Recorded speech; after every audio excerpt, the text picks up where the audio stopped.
run. Once the veracity awakens, you'll have nowhere to run.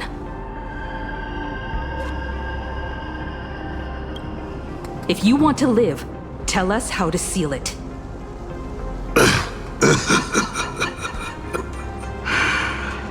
It's too late. Just like how a star can collapse into a black hole. Once hunger crosses its limit, the husk's awakening will be unstoppable. I've waited thousands of years for this, watching my plans be disrupted, rectified, and delayed time after time. But a true plan doesn't require ingenious calculations. All it needs is patience. Nothing can compete against time, especially time armed with patience. This isn't for you to decide!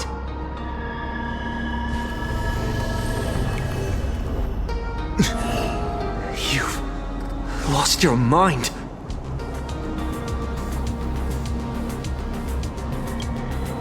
He wants to offer himself up as a sacrifice to satiate the husk. Offer myself up? You flatter me. My plan was to offer you, and all the supplicants to the husk.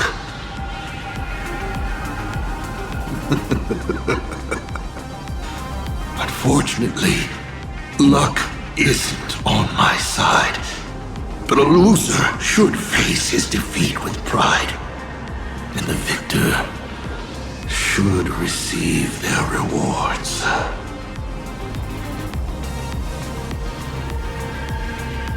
Take this treasure, young nameless. Consider it a token of recognition from a former navigator. Show it how you'll face the coming challenge. The fragments of the divine are due to feed.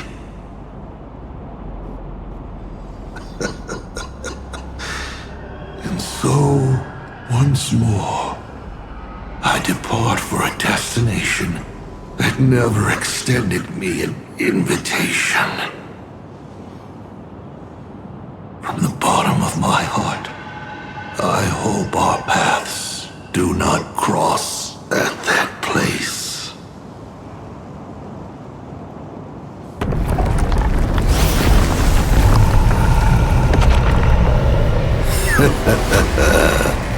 It's too late. The veracity has awakened. Now, run.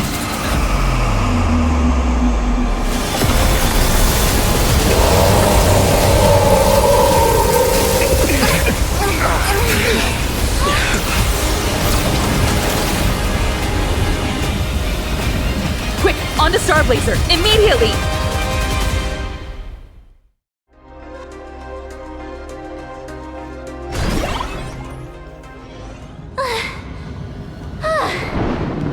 Can a girl even catch her breath after defeating a villain?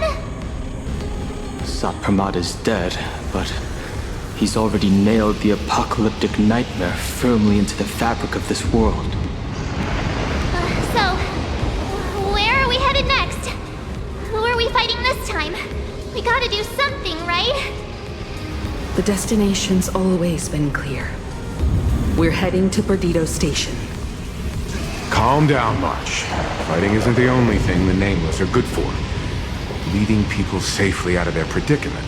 Now that's a mission even more true to the Trailblaze creed than taking down a formidable foe. And that's exactly what we're about to do. Himeko, are you saying... The Husk's awakening can no longer be avoided. So from now on, we need to use what time we have left to do what the Astral Express does best. Everyone, I've arrived at the same conclusion. The Husk's activity index is rising exponentially. It's only a matter of time before the seal completely disintegrates.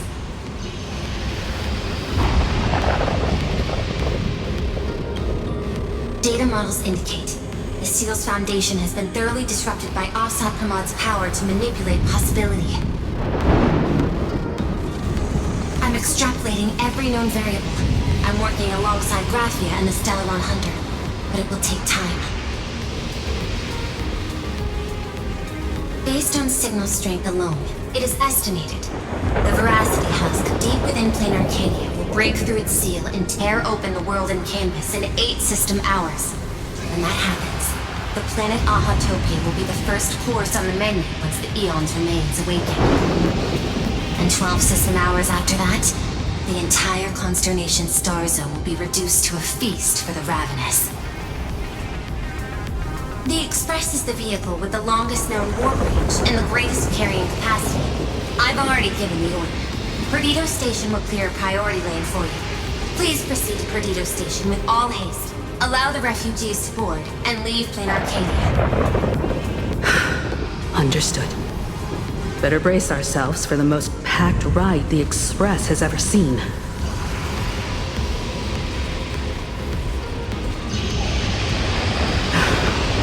How much longer can the Elwood's roots hold out? We're running out of time. We're saved! It's the Astral Express crew!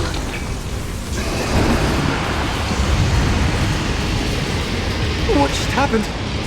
The whole place is shaking like crazy!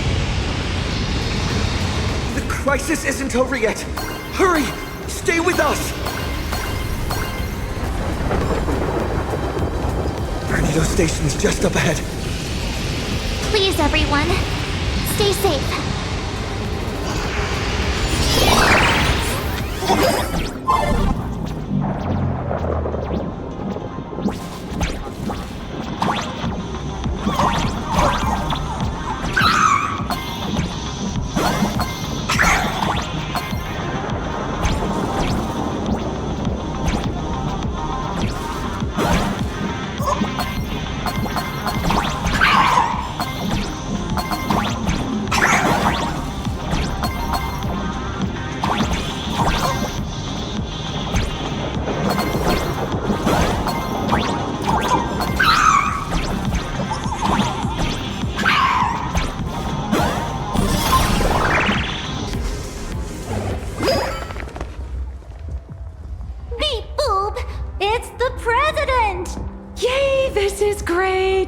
While the Furbos and I were helping the security officers move supplies and keep order, I kept wondering when you'd come back. You really made it! Oh, no wonder you're the protagonist. Lucky as always. Oh, thank goodness! I thought the president had gone out in a blaze of glory! Woohoo! The president is unstoppable! I'm gonna post this amazing news online right now! Oh, by the way, what about that Cienjo general who set out with you? To lock onto Assad Pramad's clones, General Yao Guang was imprisoned within infinite possibilities. I don't even know if she still exists. I see. Her divination came true after all. But, hey! There's no word she's dead for certain. Which means she's definitely still out there. I'll find a way to bring her back. I promise. I'm afraid now's not exactly the time for this. The ground outside is shaking like crazy. Looks like some big trouble is rearing its ugly head. I spotted Miss Kuchiba on a call with my creditor, the esteemed Madame Pearl. They were talking about doing a head count of the refugees and getting everyone aboard the Astral Express. I'd better head back and help them out. Everyone's pitching in and I'd look pretty bad just sitting around twiddling my thumbs. You should go talk to them in the meantime.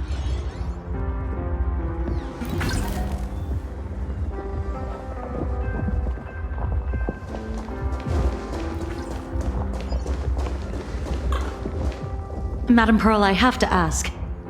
By entrusting this intelligence to us, what exactly is it you're hoping Mr. Ashvale and I will do? What any good security officer and detective should do. Keep Planarcadia safe. Keep Planarcadia safe? We're not even specks of dust in the face of the husk. Come on. This is way beyond anything a security officer and a detective should be dealing with. This isn't where your battle lies. I'll request that the Astral Express take you to Astropolis.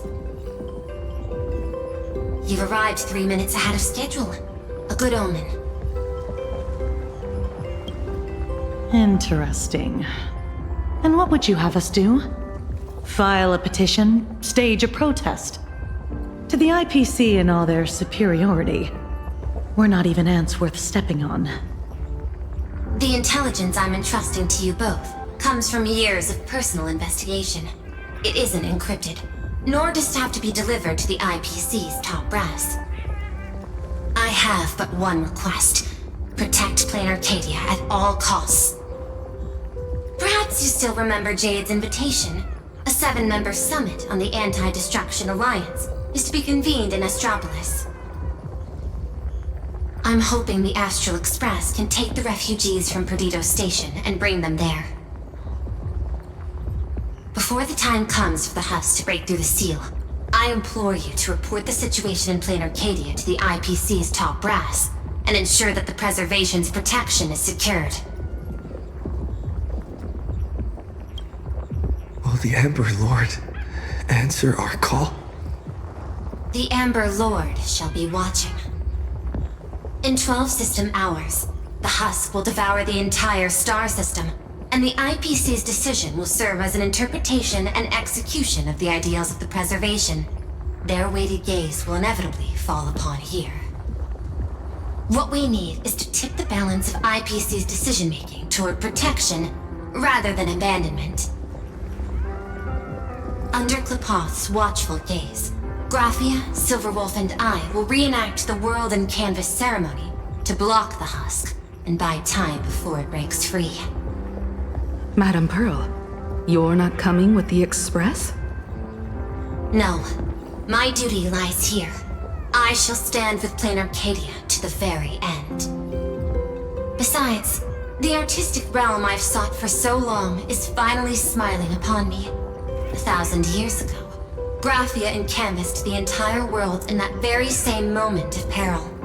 Now that I have another chance to put brush to canvas, how could I possibly let it slip away? There's no need to worry about me. I've already made arrangements in Astropolis for the current situation.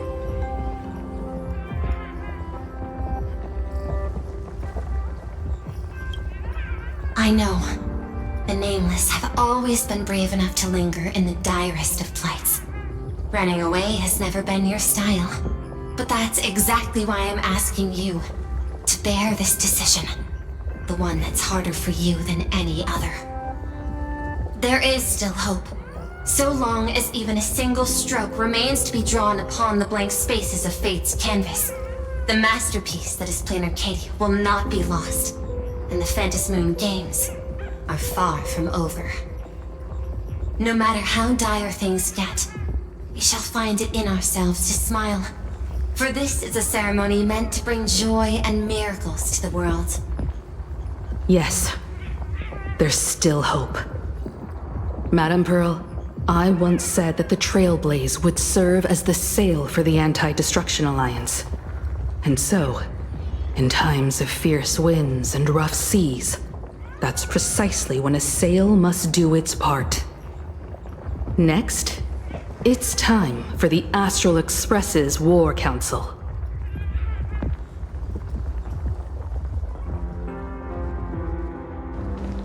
Everyone, we're short on time.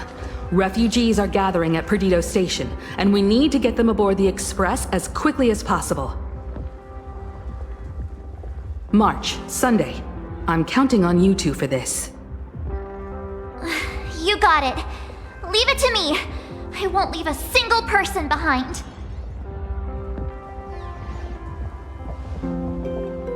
Once the Express departs, I'll need you to handle navigation and keep things in order on board.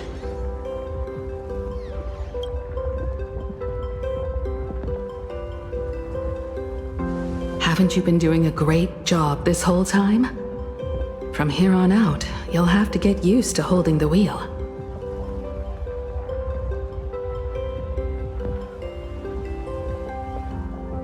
As for me, I'm the one who set out from this place, and the one who's come back.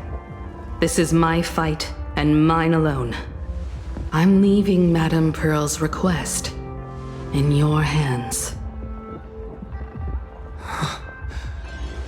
All right. I'll get the Express and everyone on board safely to the next stop. I won't let you down. Feels like we're back to that very first moment when we boarded the Express. Well then, I'll stay behind and help Himiko maintain the Starblazer. In that case, the duty of protecting the Express falls to me. I'll be clearing the lane when the Express takes off.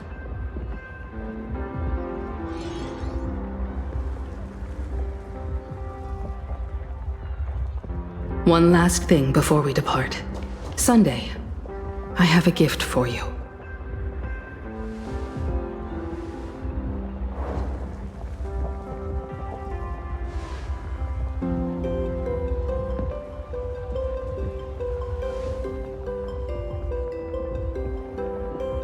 As the Navigator, I'd like to officially invite you to join the Nameless of the Astral Express.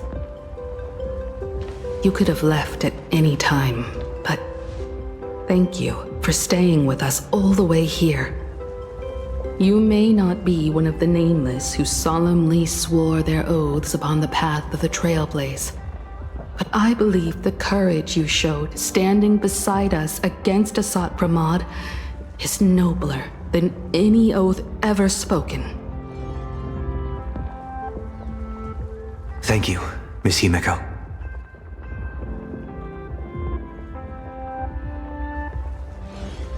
Though Planarcadia was not the place I sought, I still believe that somewhere at the end of the road I have yet to walk, there exists something more enduring, something truly worthy of being called an Arcadia.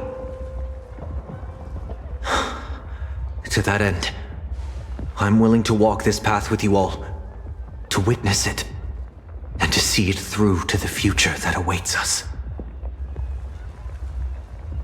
Everyone, from this moment onward, we each march toward our own battlefields and fight for the survival of this world. But this is no farewell. I won't say goodbye to any of you. Not while we're still walking the same path. This journey leads us starward.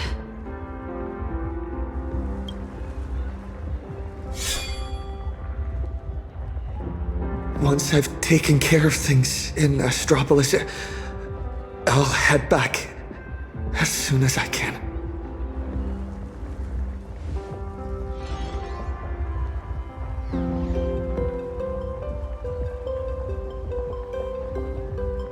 Attention, all evacuees at the Perdido Station! Please form an orderly line and board the Astral Express for immediate transport to Astropolis. I repeat, please form an orderly line and board the Astral Express for immediate transport to Astropolis. There's still a little more time before departure. Make the most of it. And say goodbye to your friends.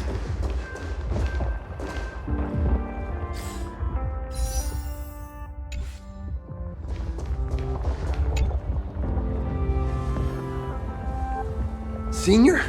I heard the Express is heading for Astropolis.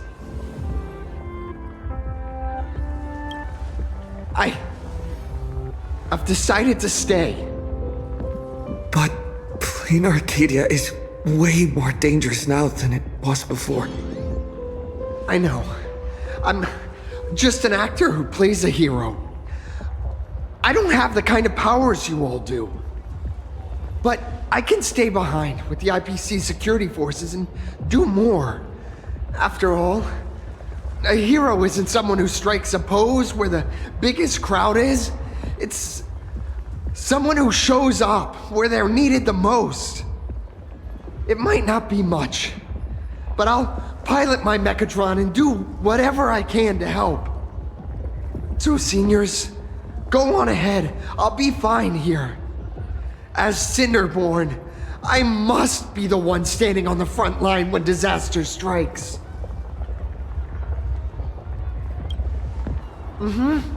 I sure will. You guys all stay safe too. Attention all passengers. The Astral Express will be departing in 10 minutes. Please board without delay.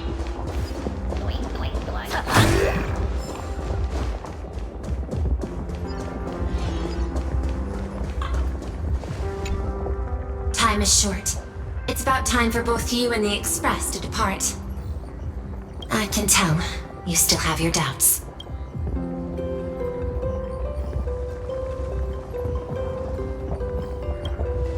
No human force stands a chance against the husk, but Planarcadia itself still harbors many inactive, torn scrolls, or fragments of space that are stable. I'll open every safe space we have, and order the security forces to evacuate the civilians at full capacity. I can't make any promises, but you have my word. I will marshal every last bit of processing power and stake everything I have to fight for their chance at survival. Graphia, Silverwolf, and I have reached an agreement. We're going to repaint the boundary. Using the residual probability disturbances left in the wake of Asat Pramod's dissolution, along with the wish power network across the Arcadia that hasn't yet been consumed by the husk, we will attempt to further fold this world inward by one additional layer. This won't create a haven that lasts forever. It's just a fragile buffer, but perhaps it can buy us one more minute.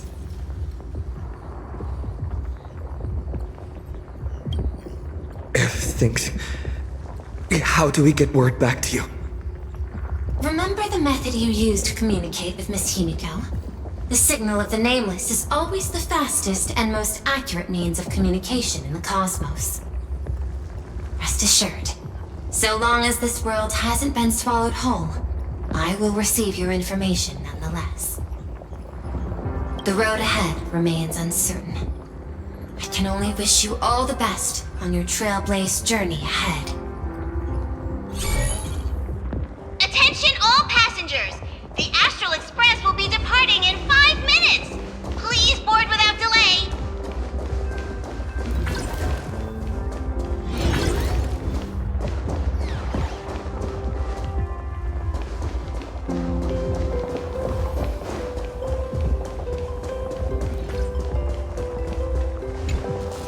I should get going. Silverwolf promised Pearl she'd stay behind and help with that world and canvas ceremony.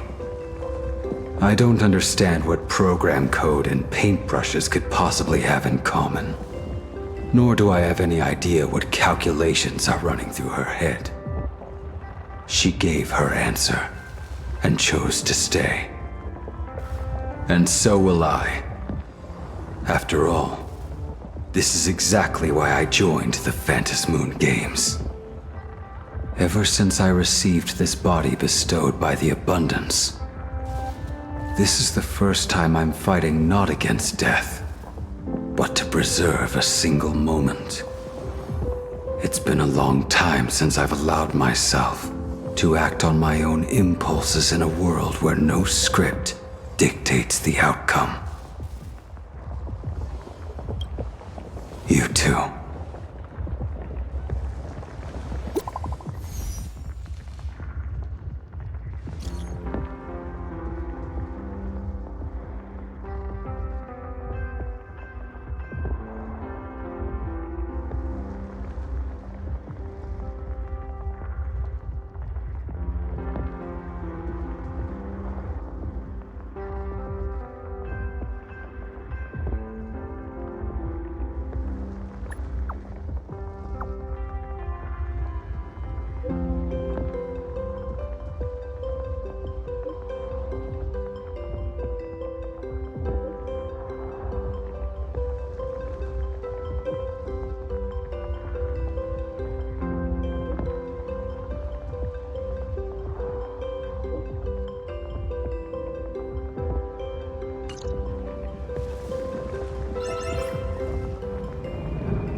think the world's end is some kind of public shelter?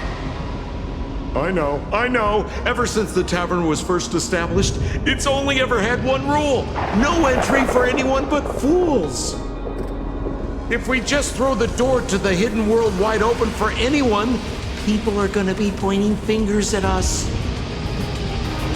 But old Simpo, look at this flock of lost sheep with nowhere to go, and I gotta say, my heart's aflutter. End of the world survival. Now that's a market with some serious profit potential. Sampo, you ought to stitch yourself a mask out of credits. If you've got a soft spot for them, just admit it. So, it appears our beautiful and kind-hearted Miss Sparksy has some sort of compromise in mind?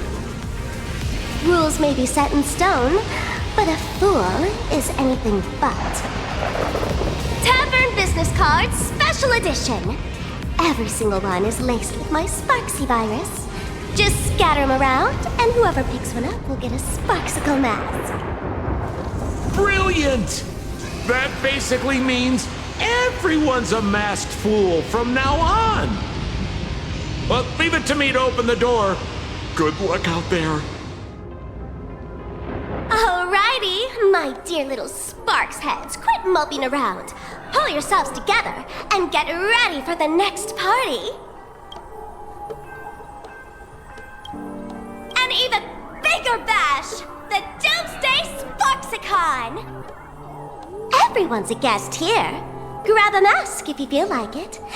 As for surviving the chaos in this tavern, well, it all comes down to how wild a ride they're willing to have. What's the deal with these people? Did Sparksy let them in again? Darn it! Sampo, who told you to open the tavern door to these regular people?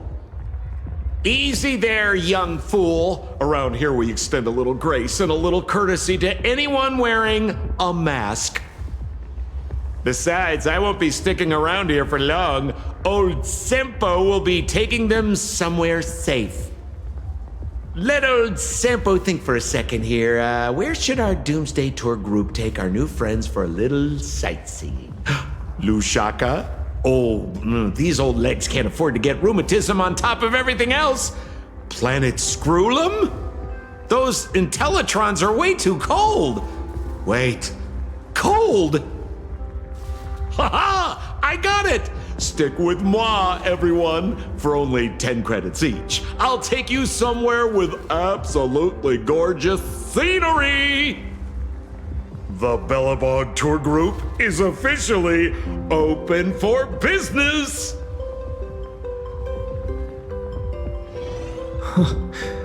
The masked fools are pretty impressive when they actually get their act together. Guess I better pick up the pace too.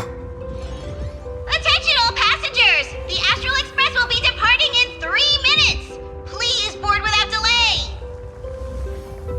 Time to get going.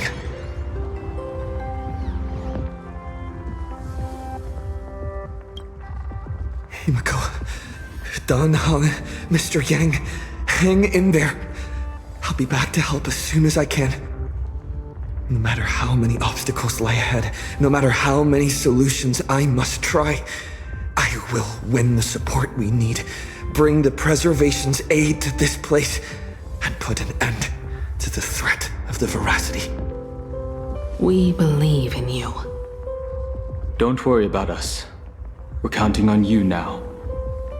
We'll hold out until the moment you return with good news. No navigator is born knowing where the destination lies. The moment a nameless turns their gaze toward a destination not yet reached, they become the navigator of their own journey. Everyone, it's time for departure. Attention all passengers! The express will be departing in 1 minute!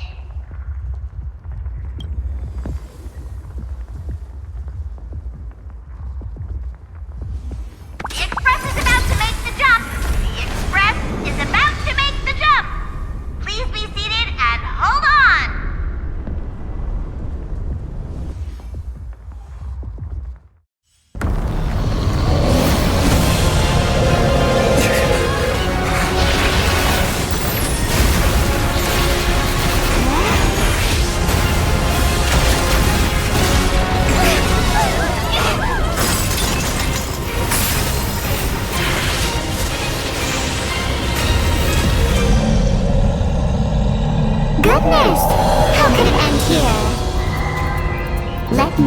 you a hand.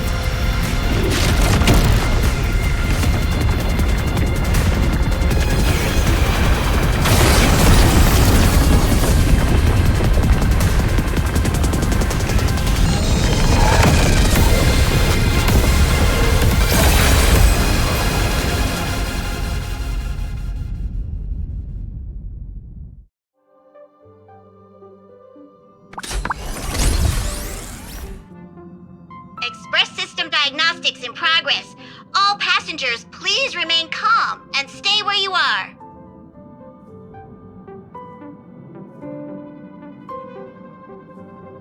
Is everyone okay?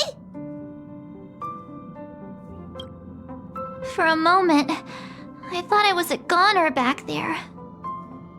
I think I'm getting a little motion sick. You're lucky you can even feel motion sick. We almost didn't make it back there. Did you guys see that giant hand sweep past the window? It just came down from the sky and swatted the Phantom Moon away. I wasn't paying attention to that. All I saw was Dan Heng and Miss Himeko fighting to clear a path for us. Conductor, what about things over in Planarcadia? Is everything okay? Relax. So long as no one's in a rush to charge head first into the beast's maw, your friends still have time to hold their own against the husk. What's going on? Who's talking?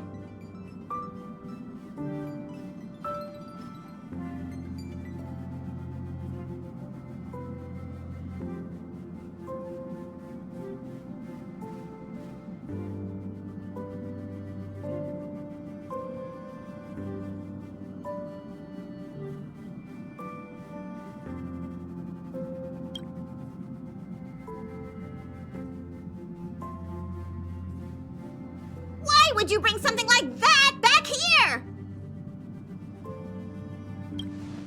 I heard that too, but I never thought you'd actually have the guts to take it. That's the head of a Lord Ravager we're talking about here. It's hard to say whether Asat Pramad's head is that hand, or this die. We've got enough trouble as it is. The Astral Express does not welcome it. Dear conductor, don't you think that's a little harsh?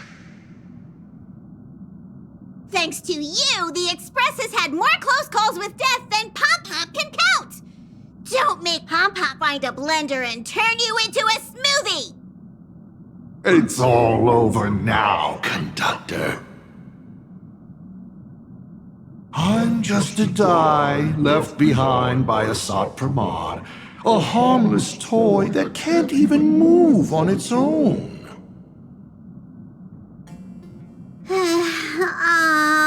I see. How did things end up like this? Life is full of surprises, I suppose. Sorry for all the trouble I've caused you.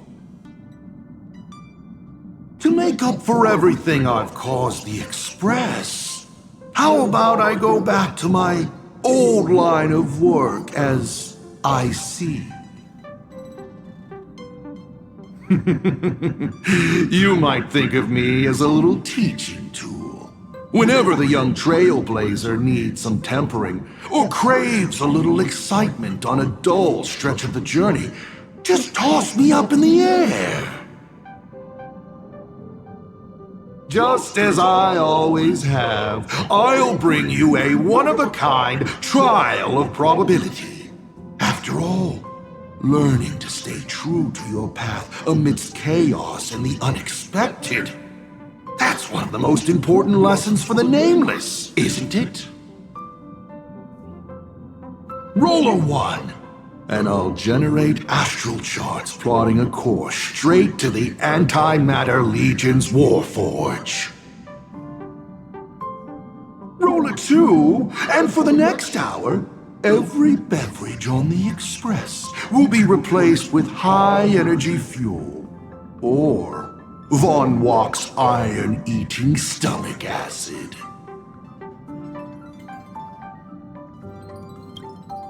Please, just find a rag and wrap it up. I can tell. Back when I.C., the Starseer, was around, the Nameless never lacked the opportunity to go on an adventure. Times have changed. Passenger with Himiko away, you'll need to step up and take on the role of acting navigator. Calibrating the warp jump to Astropolis is gonna take a little more time. Why don't you head to the party car and check in on everyone? Those passengers who just escaped must still have their hearts in their mouths. Go bring them a hot drink and say a few comforting words. Let them know that now they're aboard the Express, everything's going to be okay. Leave it to us, conductor.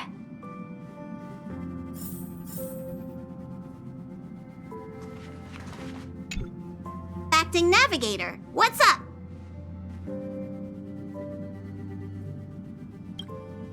The IC of old was a navigator who'd patiently listen to everyone's opinions, one who believed the journey itself mattered more than the destination. He always managed to take the Express on routes that led to the strangest worlds, and somehow he always managed to drag us into the most terrifying trouble, too. When Akavili fell, those were the darkest days for the Express. The star rail dimmed, supplies were cut off, and many people left. But he stayed and even mentored reliable successors like Falcon Amundsen. How did he end up like this, from the person he was back then?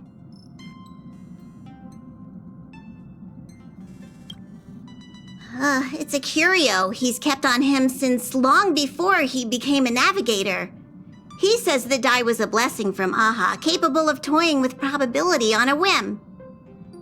IC always liked to roll the die before deciding on a route. And wherever it landed, it never failed to bring us unexpected luck and misfortune.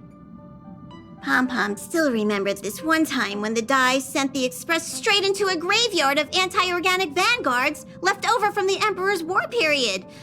Nearly got everyone on board wiped out. Luckily, Falcon rolled a big number and all those ghost vanguards wandering around just shut down on the spot. Even though IC always said misfortune tempers the nameless, everyone's blood pressure still went up and down right along with that die.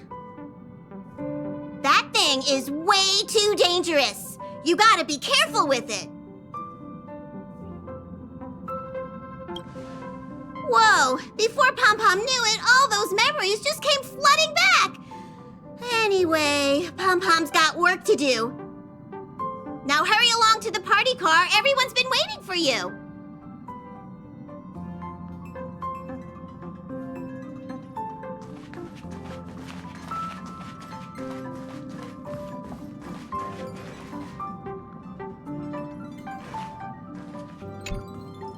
Himiko? Donhung? Mr. Yang? Come in. Please respond. Does anyone copy? Why is the signal still so bad? No. The group chat's dead silent. Like it's broken or something. Do you think they might have... Miss March, sometimes no news simply means they're still in the fight. Don't worry. I'm sure they'll be fine. I know. But I can't help it. For the time being, the only thing we can do is get to Astropolis. The sooner, the better. The sooner we finish what Pearl asked of us, the sooner we can get back and reinforce them. Yeah, you're right. Standing around worrying isn't gonna do any good. Come on, let's go check on everyone in the car. And then, full speed ahead to Astropolis. I'll accompany you. Back in Penacony, Easing worries and soothing troubled hearts was practically my day job.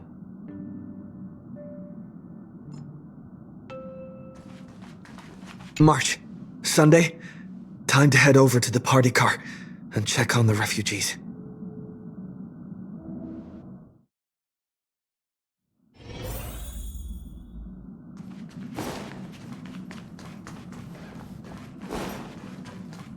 Our home. It's gone. How are we supposed to make a living once we... Daddy, where are we going? I don't want to go out anymore. I want to go home to Mommy. We'll go home soon, I promise. Little one, I'm afraid we'll have to find somewhere safer. Think of it as being a brave explorer for a little while. Explore? Even heroes in stories have to retreat sometimes before they can find the weapon to beat the big bad monster. So we gotta be brave. Wouldn't you agree? I'm gonna be a brave explorer. Some people look miserable. Others are crying. The mood around here feels so heavy. Their homeland is about to be destroyed by some unknown catastrophe, and they're being forced to leave everything behind. Far from home, to a strange world on the other side of the cosmos. Everyone's on edge, not knowing what the next moment might bring. What are we supposed to do? Fear is contagious. It spreads from one person to the next. One person cries, and 10 more start to panic. Let me try using my tuning to soothe these people.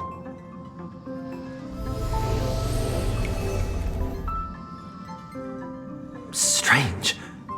I can't sense their feelings anymore. The power bestowed upon me by the Mask of Elation.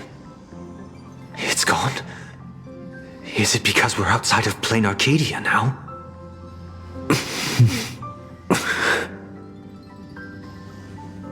You got this, protagonist.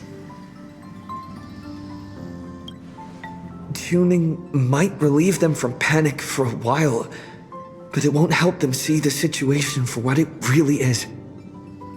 These people don't need some lofty, out-of-reach promise. All we need to give them is a clear, safe next step.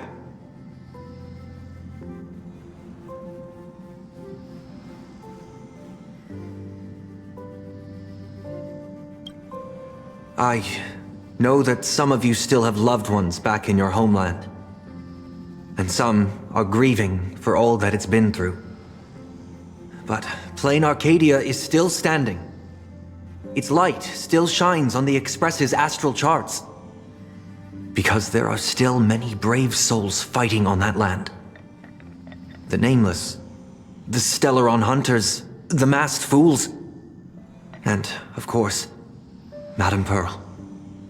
But is there truly any way to stop those things crawling out from underground? Everyone! The Astral Express just took down a Lord Ravager, and the ones still there in Planarcadia are none other than his most trustworthy companions. I have faith in them. The same way I have faith in everyone here in this car right now. They haven't given up on this world. We cannot allow ourselves to be overcome by fear or despair. Everyone, once we reach Astropolis safely, we can bring the crisis in Planarcadia to the attention of more powerful forces across the cosmos. And when that happens, everything taking place on this planet will receive the reinforcements it desperately needs. And that's what this journey is all about. Carrying the spark of hope out there for those fighting the good fight. So, where we're headed, is it safe? I know how it feels to be uprooted from your homeland on such short notice, heading to a world you've never seen. It's only natural for people to feel scared. Our destination is hardly some dangerous, uncharted wasteland. Astropolis is one of the major worlds under the IPC, equipped with comprehensive shelter facilities and legal protections. Not only will everyone be safe there, but you'll also be provided with temporary housing and living supplies. Once the crisis in Planarcadia has been resolved, the IPC will arrange for each one of you to be returned home. Really? You sure those bigwigs at the IPC won't just treat us like a bunch of rats and slam the door in our faces?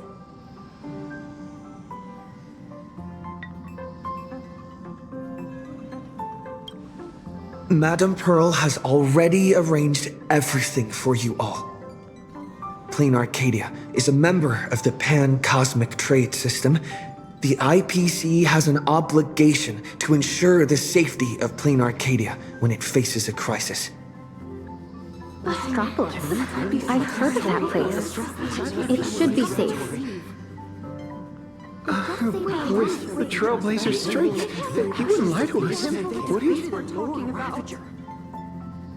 We need to get the children out. The Astral Express. We're definitely trying to help. Nice work. Now that the tide of panic has receded, everyone's got, well, a solid rock to stand on, to say the least. I have to say, your ability to deliver a speech is unexpectedly impressive. In any case, we can deal with whatever trouble the future throws at us after we get to Astropolis. Attention, everyone! Calibration is complete! The Express will be warping to Astropolis shortly! For your safety, please find the nearest seat and buckle up! Sounds like the conductor's all set. Let's grab a seat.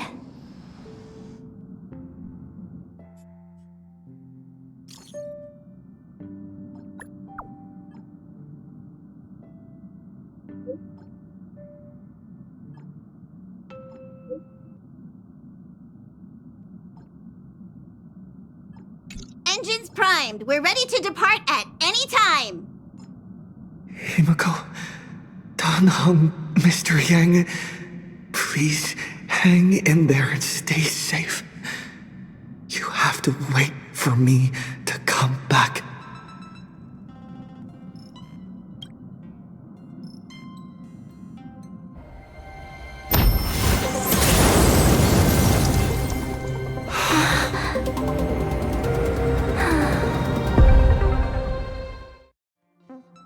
So that giant cube is... Attention, all passengers. The warp jump is complete. We have arrived safely at Astropolis. So... what are we supposed to do next? Himeko and Mr. Yang always make it look so easy. Like it's just step 1, 2, 3. But now that they're gone, I end up completely flustered.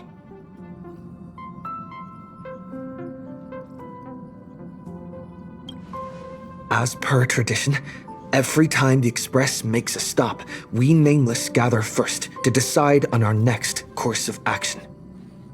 Incoming encrypted transmission from Astropolis. Looks like our discussion will have to be put on hold. Friends of the Astral Express, you're finally here. I've been receiving intermittent hyperspace transmissions from Pearl. I'm now up to speed on the emergency in Planarcadia, where the husk is about to break free. Himeko and Madame Pearl, are they okay? Based on the timestamps, they were still fighting as of right before your arrival here.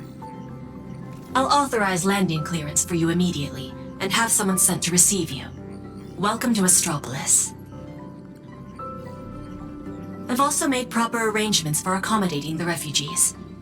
Please have the representative from the Department of Aberration Defense coordinate with them. It's rare to see Madame Jade without a trace of a smile on her face. Well, you know what they say. The fewer the words, the bigger the trouble. I'll go notify the conductor and get the docking car ready. And I'm going to inform Miss Nihilux, Mr. Ashvale, and Miss Kuchiba. We'll need their help getting everyone settled in.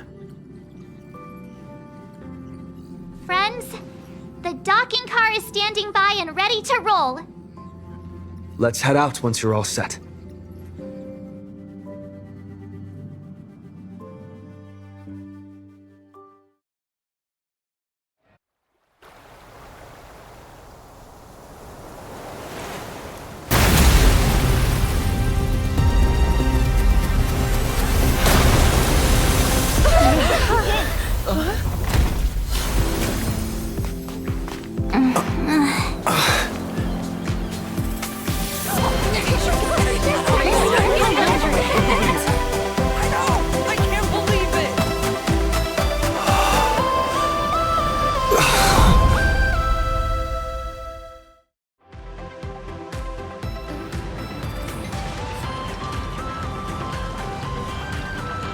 So, this is Astropolis?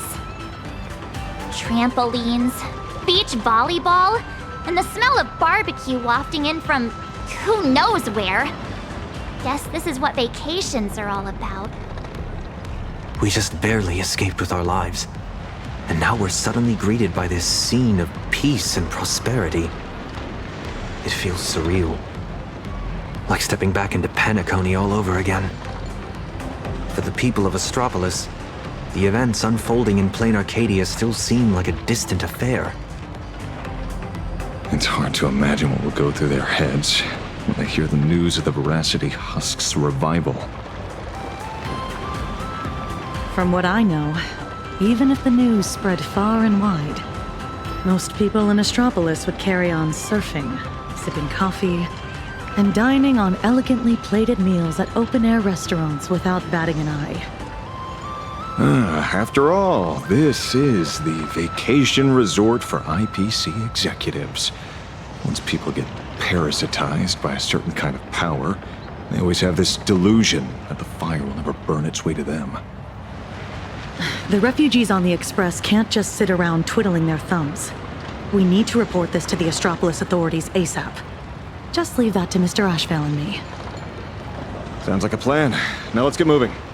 And don't forget to bring Mr. N along. His brain works faster than the two of ours put together.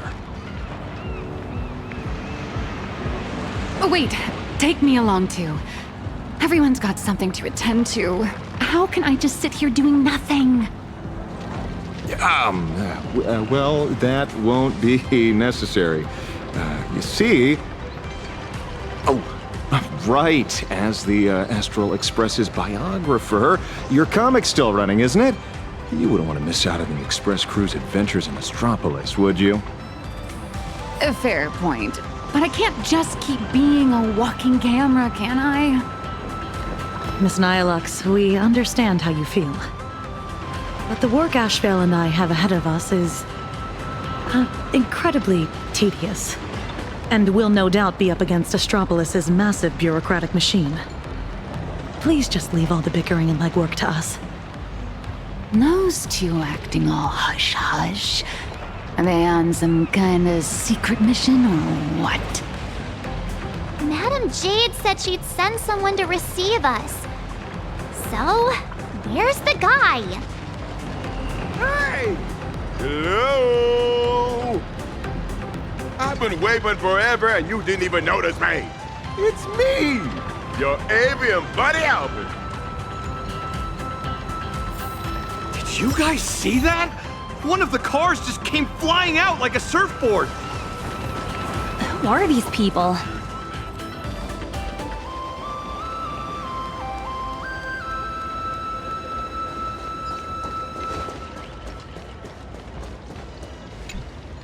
Surprise!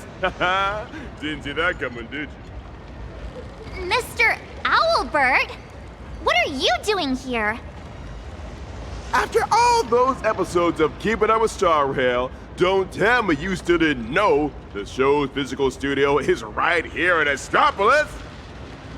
Do you have any idea how hard it was for me to get away from my mountain of work?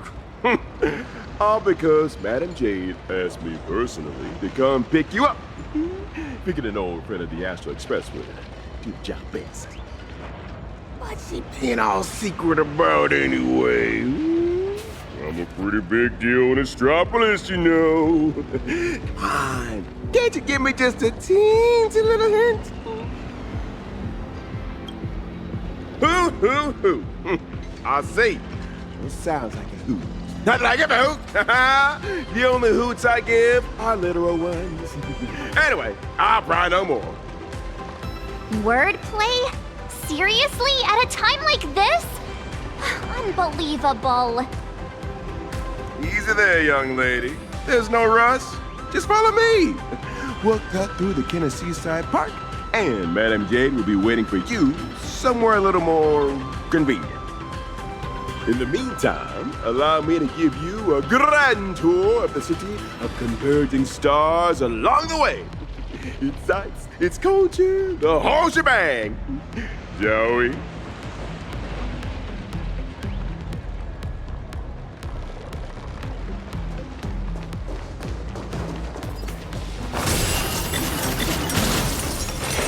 Speaking of which, why is this place called the Kenny Pot? Ta-da! The answer is...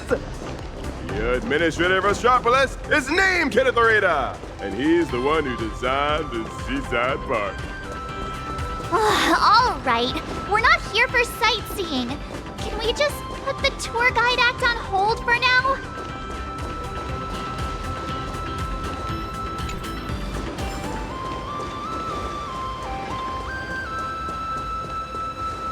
Here we are. Just head up this way. Madam Jade's waiting for you on the hotel terrace. The Tide of Terminator Grand Hotel, huh? So this is the spot Madam Jade picked. Pretty tucked away, I gotta say. Wait, you've been here before, Miss Blurry? Well, I did actually live here for a while back in the day. You know how it is. As a comic artiste, my greatest talent is traveling around the world, alternating between field research and deadline crunches. Every time I do an interview, I can't help but envy you guests who get to travel far and wide and rack up all those amazing experiences. Sadly, work is like an invisible birdcage that I just can't seem to get away from. Well, the mission Madam Jade assigned to me is all wrapped up. Much as I hate to say goodbye to you all, I gotta be on my way and get back to recording the show. Before I head out, I hope you don't mind me asking, Trailblazer, since you graced Astropolis with your presence, would the Keeping Up with Star Rail production team have the honor of interviewing you and your friends?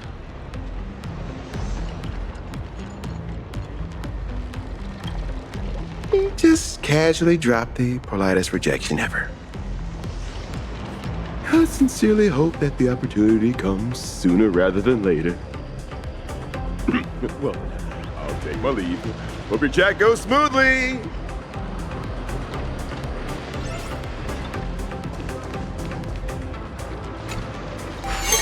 Wait, why is interplanar jump here in Astropolis too?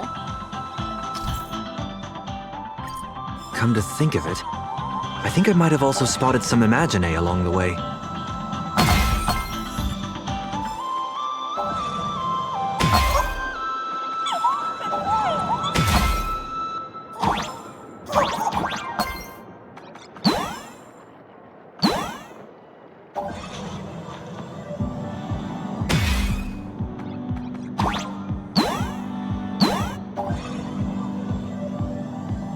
Spacesuits? Jetpacks? Well, aren't we keeping up with the times?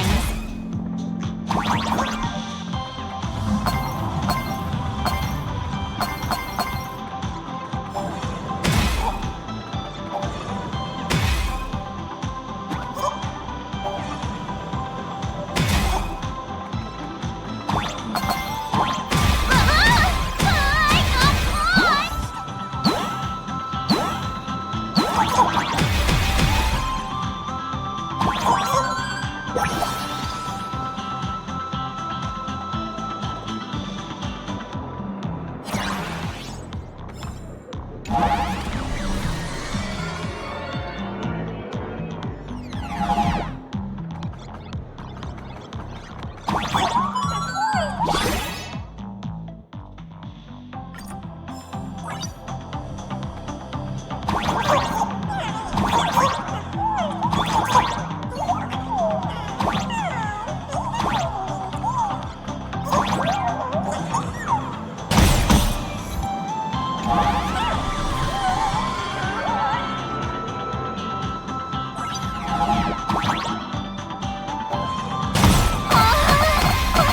going way too fast. I'm getting dizzy.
It's been a while, Nameless.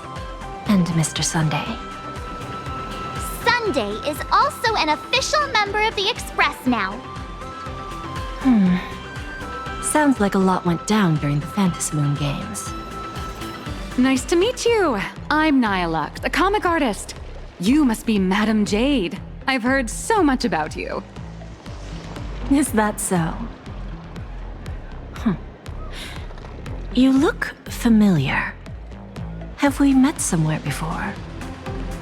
Oh, not surprising at all. I'm sure you must have read my masterpiece, Fluffy Across the Blue. Either that or you've seen one of my on-camera interviews. Someone help! Please get Miss Blurry and her zero boundaries energy out of here! The Fluffy. Yes.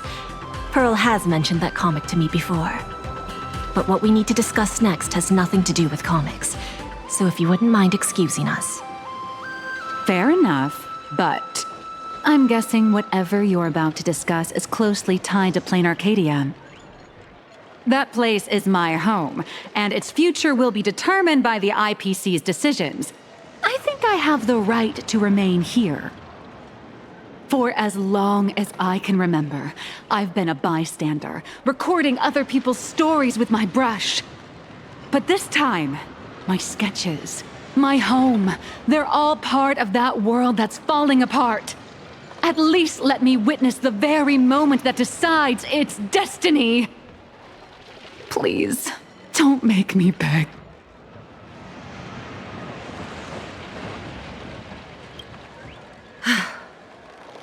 There are 8 system hours before the husk of veracity breaks through the seal. Pearl's transmission conveyed both her resolve and her plan to save them. She intended to invoke the gaze of the Amber Lord and borrow the power of preservation to encanvas Planarcadia once more, buying time against the husk's breakthrough. To that end, she was willing to offer up her cornerstone. But before her message could come through, someone within the IPC, as if they had already seen it coming, issued an early warning about the husk in Planarcadia spiraling out of control. At the same time, the one who issued the warning proposed a targeted plan: weaponize the Veracity's husk and transform it into a weapon against destruction.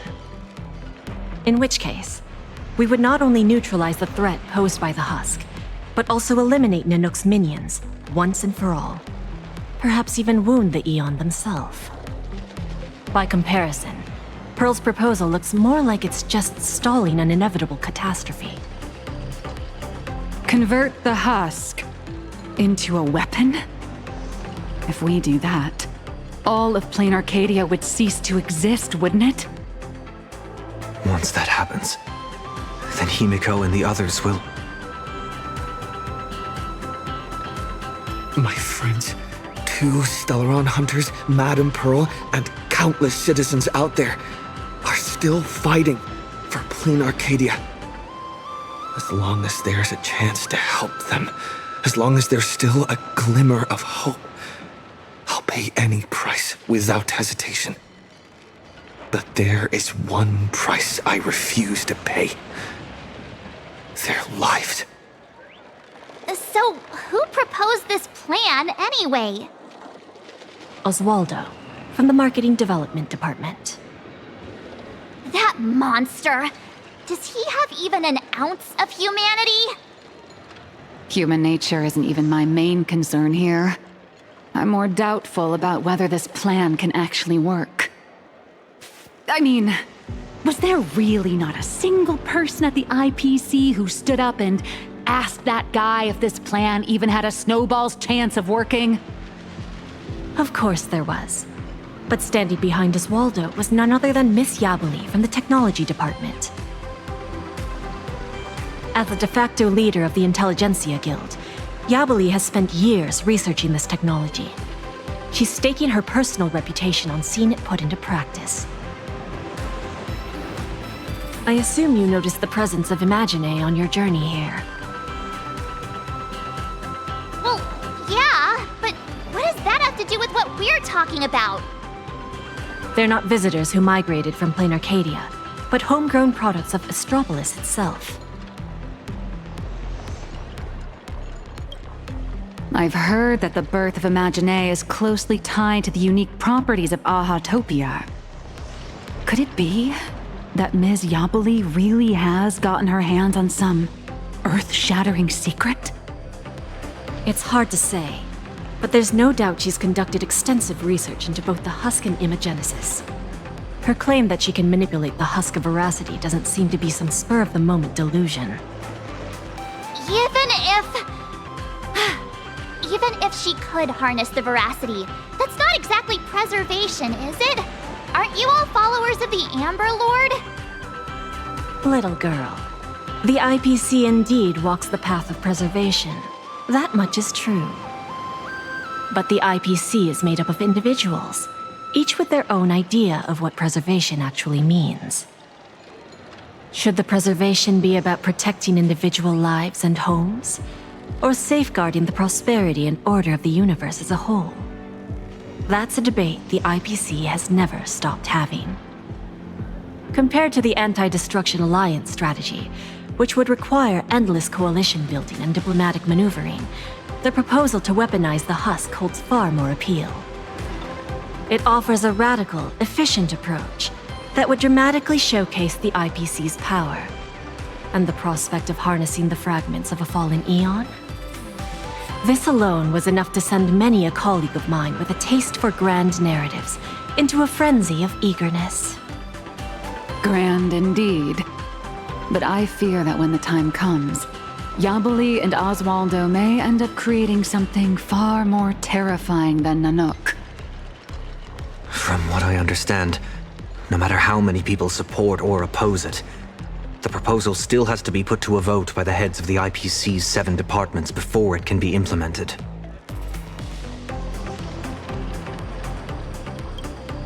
Aside from Oswaldo and Yabali, Taravan from the Building Material Logistics Department also cast a vote in favor. Oh, that gluttonous butterball. Can't say I'm surprised. Everyone who meets him wonders if he's got some kind of family ties to the veracity. Wait a minute. Let me write down all these names and departments.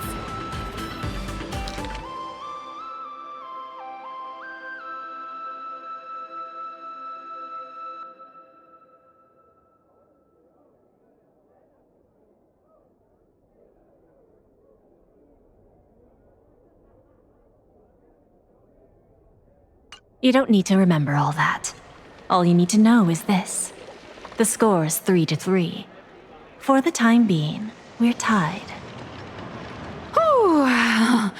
Thank goodness. Sounds like things haven't gone completely off the rails just yet.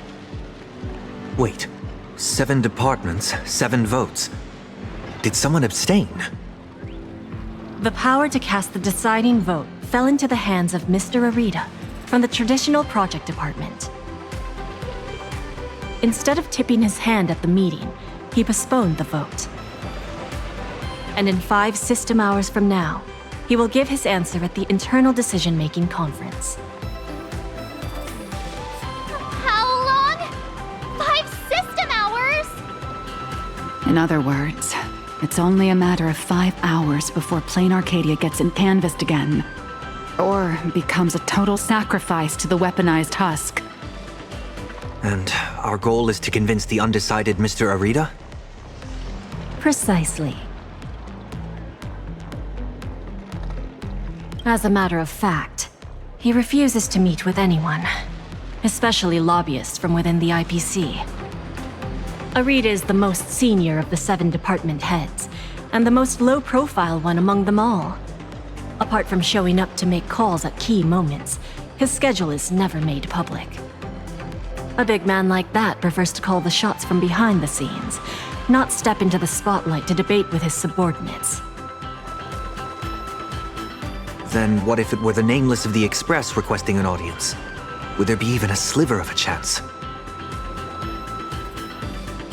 It's a long shot, but I guess we could give it a try. I've already dispatched a team of field specialists to track down his movements today. I'm sure one of them will report back with a lead soon.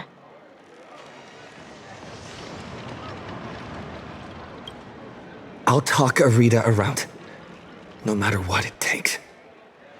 The fate of billions is at stake, my friends' lives included. That's all the reason I need to keep fighting for this. I believe Madame Pearl shares the same conviction, and that is why she has my respect. But make no mistake, just because I'm giving this everything I've got doesn't mean I'm fully siding with the Strategic Investment Department. I refuse to let the fate of billions become a bargaining chip in the IPC's internal power struggles. I understand. I swear by my cornerstone that what I place upon the scales this time is my unconditional trust and support. You have my word, so please rest assured. To ensure you all have a proper base of operations, I'll arrange an office in Lodestar Tower, the central hub of Astropolis. You're welcome to convene there to discuss the matters ahead. Well then, I shall take my leave.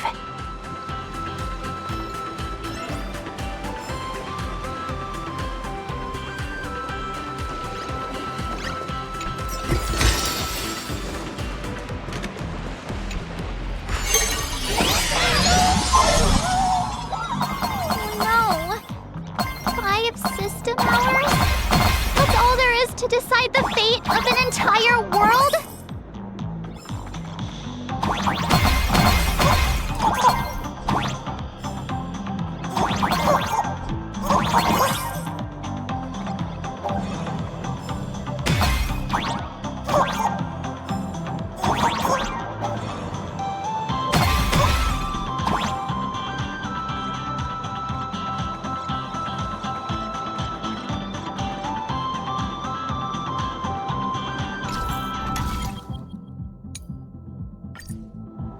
What kind of people does Jade send into the field? Probably people who are good at staying under the radar, I assume.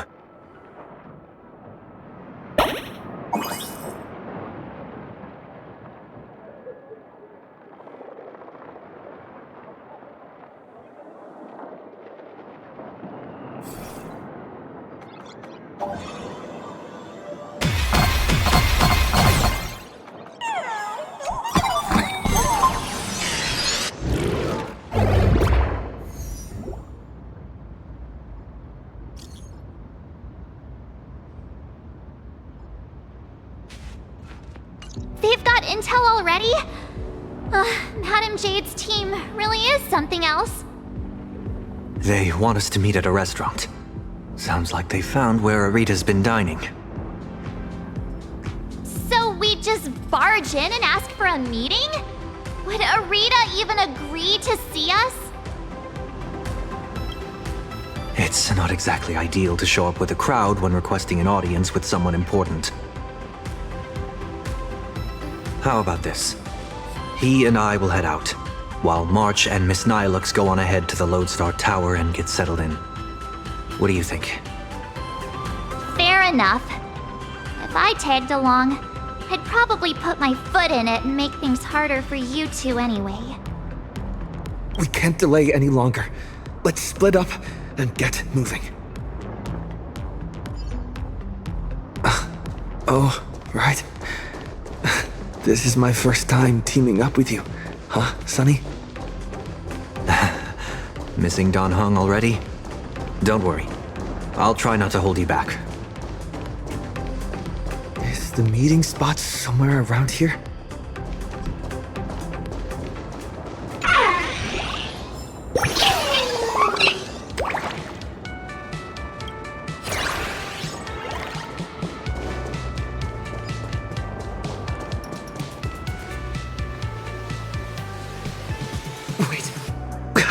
That figure!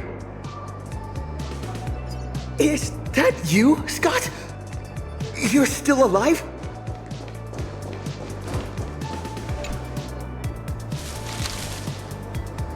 Keep it down, for crying out loud!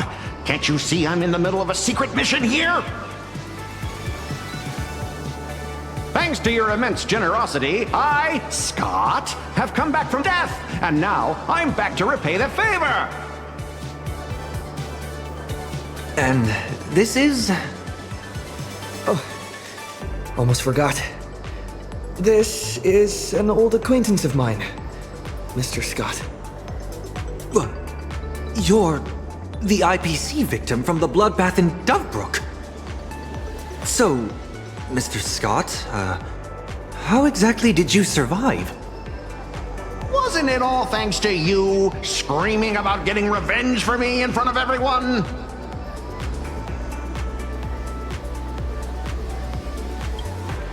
Oh, please. Would I ever lie to you? Shall we run it back on the VCR? This one is for Scott. And this one, this is for everyone you've tormented! All right, I said it. So what? I'm kind of starting to regret it. Well, it's too late for regrets now. After Interastral Peace Entertainment broadcast that fight, everyone started asking the same thing. Who's Scott? When I was alive, I never imagined I'd ever have that kind of insane clout. That's probably why one day I suddenly woke up in my office in Astropolis as if everything had just been a dream. It seems wish power doesn't only take effect in Planarcadia. It can work in Astropolis, too.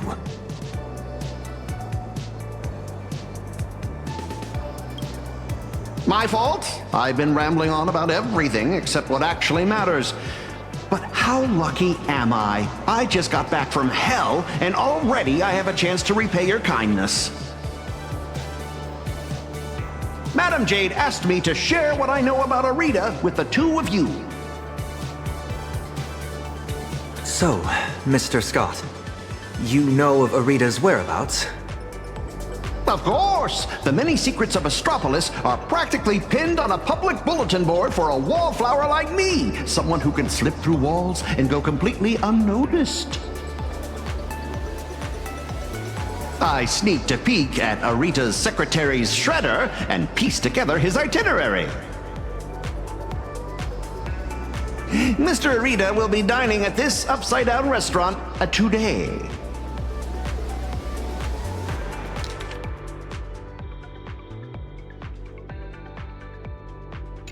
In that case, what are we waiting for?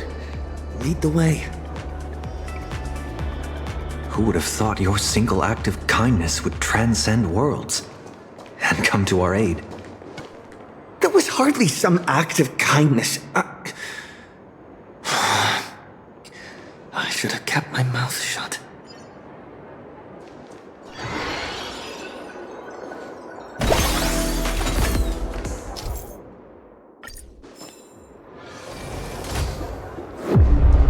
Right this way, if you will. An anti-gravity corridor? It feels like I'm back in a Panaconian dream.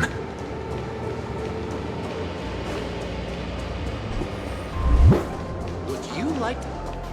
Even back when I was still alive, a place like this was a rare splurge for me.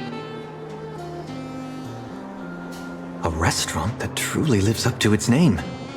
The view here is quite spectacular. In Panacony, whenever the stock market fluctuates, plenty of people will head up to high places for a little mental recalibration. Does Astropolis share the same custom? A bigwig like him is definitely dining in some secluded private room, probably surrounded by bodyguards too. Let me go scout ahead for you. Wait here.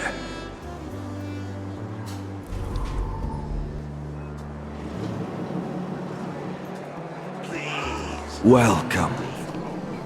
May I ask, will you be dining with us or just stopping by for drinks?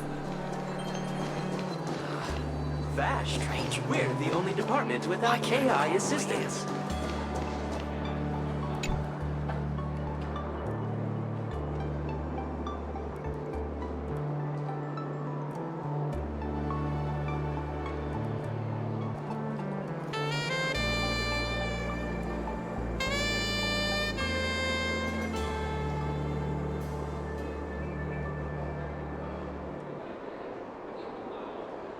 Welcome, distinguished guests. Shall I recommend today's specials?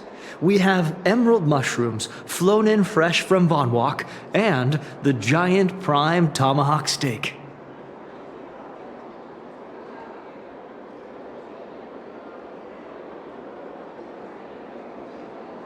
What?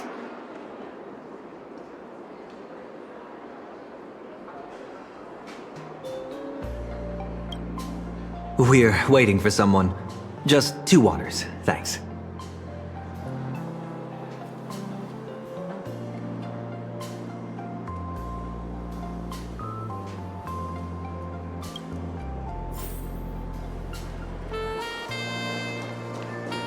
Wait a minute.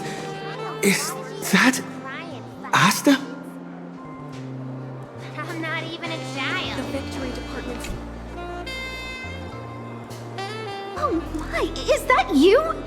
What a pleasant surprise. What do you mean? Astropolis is my hometown. I've mentioned it before, haven't I? Quite a few people in my family work for the IPC. I racked up a bunch of vacation days at the space station, so I figured I'd use them and come home for a visit. Plus, it gives me a chance to handle some, collaborative matters on behalf of Madame Herta. What about you guys? Here for a meeting with the IPC? Or on vacation? More or less. We've got some urgent business to take care of. Then I won't keep you any longer. But if you need anything at all, like booking a table, arranging a visit to the Cloud Peak level of Lodestar Tower, anything like that, just let me know. After all, sometimes connections get you further than regulations on IPC turf. Good luck out there! Where'd Scott run off to? What's taking so long? Let's go check on him. Gotta find a way to turn these tourists into my KPI. Strange. There aren't even any bodyguards.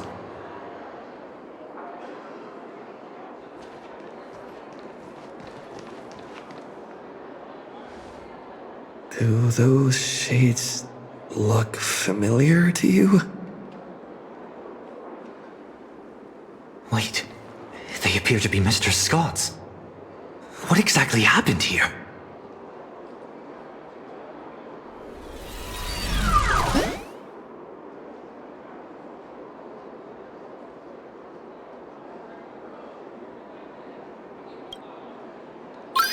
Mr. Taravan has concluded his meal.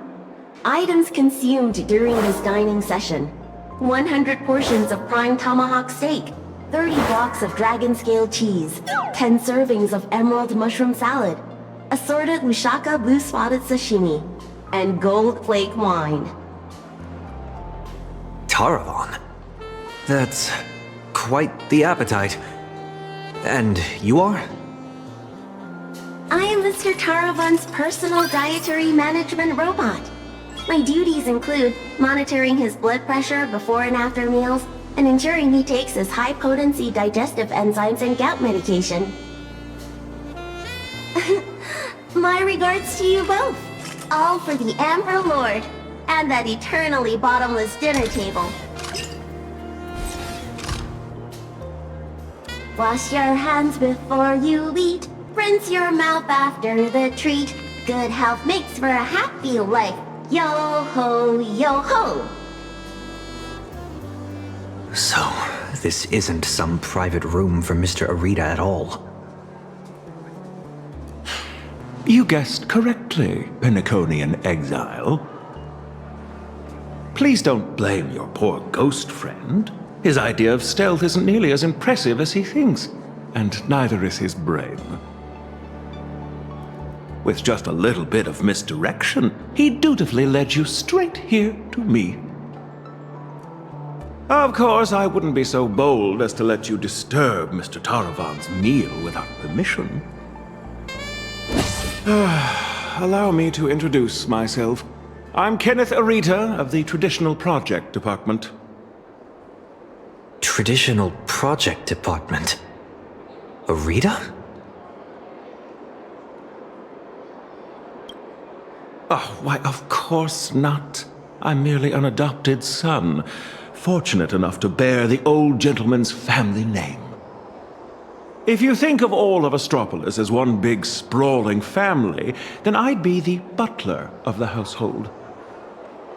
And a butler's job is to know everything that goes on within the estate, down to the smallest detail, and to ensure no pests ever find their way inside to threaten the family's interests. I heard that the Astral Express had arrived in Astropolis, 3 nameless bringing a flock of refugees to beg for aid. Curiosity got the better of me, so I decided to come and take a look. And the result turns out to be disappointing. I'm sorry. There must have been some misunderstanding between us. Mr. Kenneth, we have an extremely urgent matter and would like to request an audience with Mr. Arita.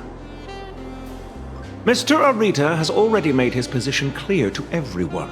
No lobbyists. The lady from the Strategic Investment Department behind your visit should know that all too well. My father taught me that at the heart of every deal lies one thing: respect.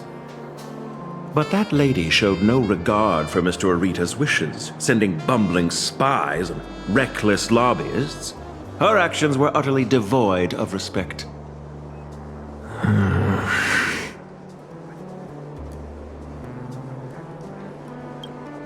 Kenneth, we're not spies, nor do we mean to offend you. We're just a group of desperate people with nowhere else to turn. My friends are back in Planarcadia, and every living being in that world are in grave danger right as we speak.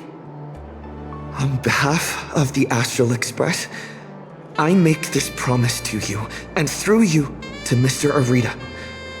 So long as he is willing to cast the deciding vote against the weaponization of the husk, the Express will bear any and all costs and obligations that arise from it. Please, make sure this promise reaches him. The bond you share with your friends is truly moving. However, I'm afraid I can't do that.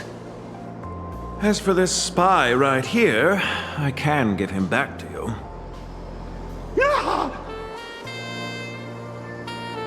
The heart of every deal lies in respect. Chew on that. I've said my piece. Ugh, Taravan, that bloated pig. Weaponizing the voracity? Why not just weaponize himself instead? Save everyone the trouble. So, what do we do now?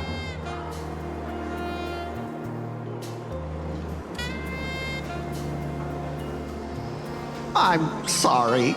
I messed everything up again.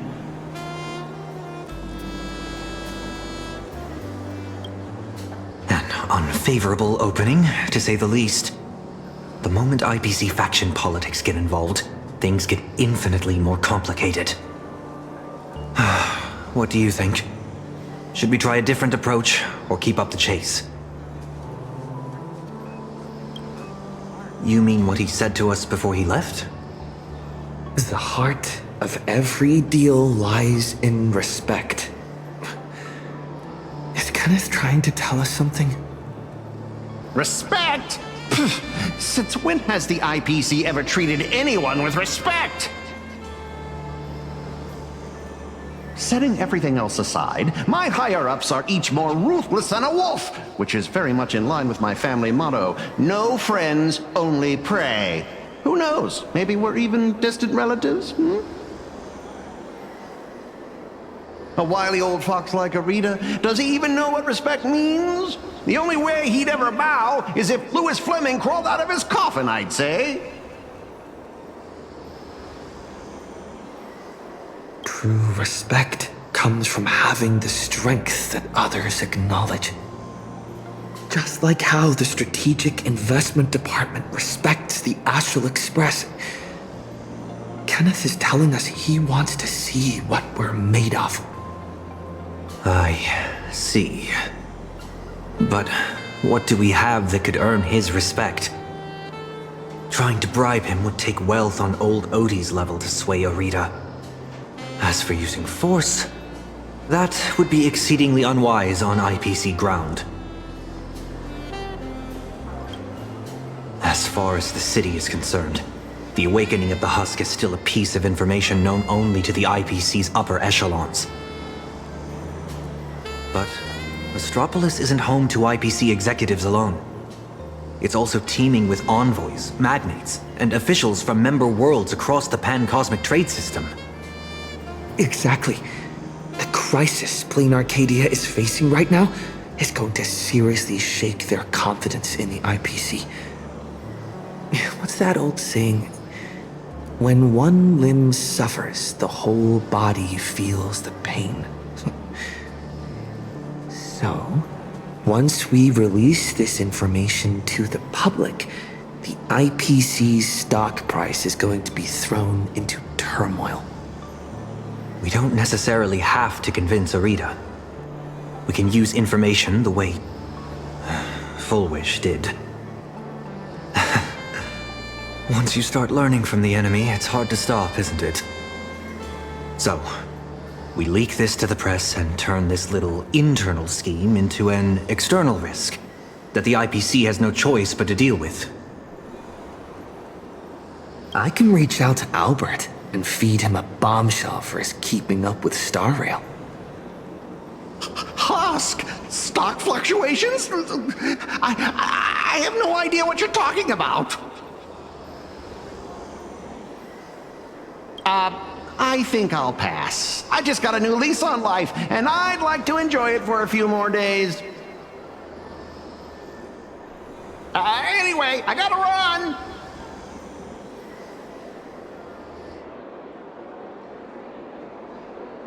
Now then, let's have Kenneth show a little respect. Come on, Sonny. Let's head to the Lodestar Tower and meet up with March and the others.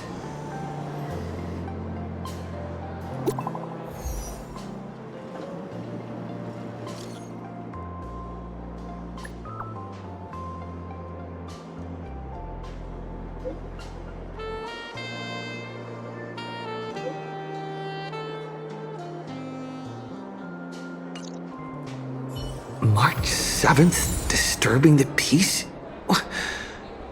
Oh, you gotta be kidding me. We can still make it in time if we make haste.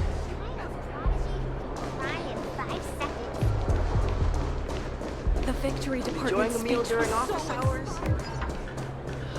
Please, give me a lead. Why can't I like to break it in?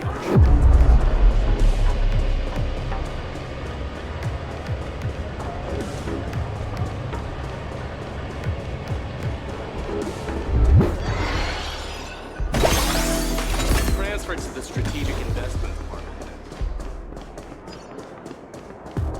It's just one thing after another. Is Kenneth creating obstructions for us? No way. He left us a hint? So, the Marketing Development Department is behind this?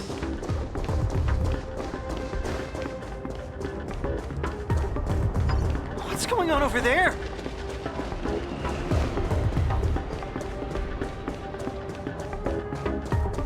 I see them. They're right there.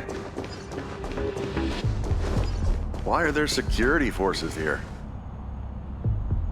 Word is someone's resisting her. Disturbing the peace? Is this a mistake?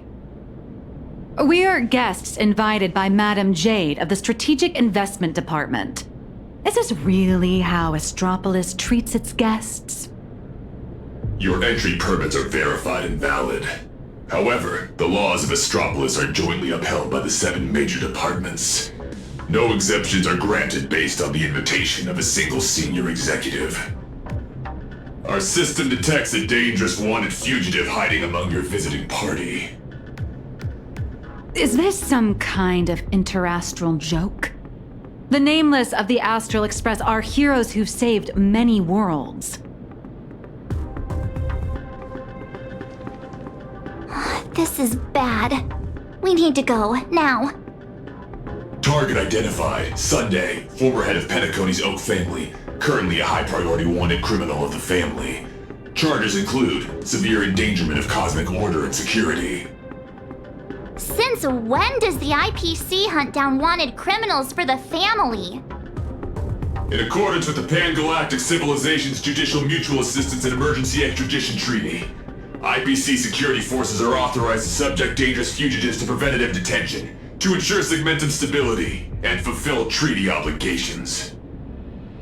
It appears explaining myself is entirely pointless now. You have selected the most unwise course of action. Violent obstruction of the law. Warning.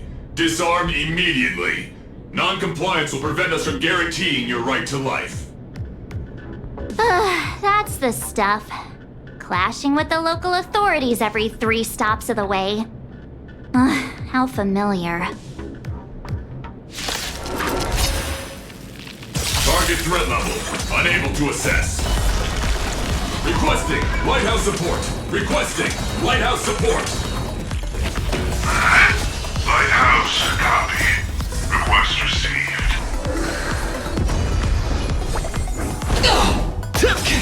Strike there! Tomb of Blades Eternal!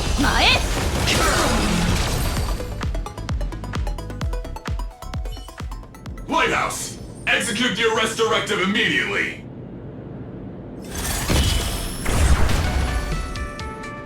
Zip it, tin can! You're making my brain hurt. Huh? What's going on? Why is he taking down his own people? All right, stand down. I'm not here to cause trouble. Here, this is a special access pass. Its clearance is a few grades higher than that outdated arrest warrant of yours. I'm taking them with me. Objections? Clearance confirmed. Hilarious. Clearance confirmed. One word of objection out of you, I'll be pounding you into scrap and shipping you back to security in a box. Right, you lot. Write your own incident reports. Make it airtight and keep my name out of it, hear me? Well, don't just stand there. Do you really want to waste eternity dealing with these by-the-book blockheads? Allow me to introduce myself. I am Lighthouse, Astropolis' honorary security officer. I am the light that pierces the darkness, a shield that guards against danger, the one who leaves no place to hide for the scoundrels that threaten IPC assets and the safety of Astropolis' citizens. I am the bane of evil. See that gleaming statue? They built it for me after I single-handedly stopped an out-of-control airship from crashing into Paradise Island 3 years ago, saving well over 100 IPC executives and more than 1,000 foreign dignitaries from our partner worlds. Cool. So, you're basically Astropolis' resident superhero? Superhero? I'm no different from the influencers swarming this city. I can't hold a candle to the nameless of the Astral Express. At the end of the day, I'm just a corporate grunt running errands for the bigwigs. Someone sent me to bail you out.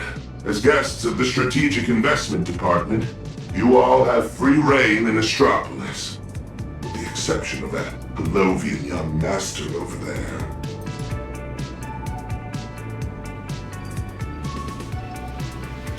Oh, come on! Please don't make my life difficult! The IPC is riddled with internal factions. It seems someone is trying to assert their presence. Spot on!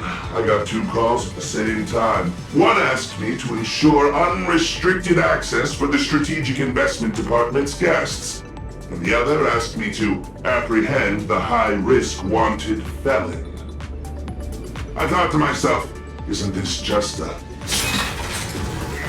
picking on the little guy? Am I supposed to fish the sugar out of their instant coffee, too? But hey, that's just how corporate life is. So, tell me, big hero, exactly which 2 heavyweights are duking it out up there? On IPC turf, some questions are better left unasked. Because the real question isn't who done it, but rather, who wants you to know? And I obviously haven't received the directive to tell you. To think my past mistakes would catch up with me right here, right now. You two. I'm very sorry. Imposing my presence here will only burden you. So be it. No need to worry, Mr. Lighthouse. I will leave Astropolis. Immediately.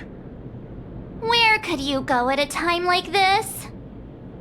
I'll return to the Express and warp to low orbit above Planarcadia. There I can use the Express as a comms relay. We need first-hand intel from there.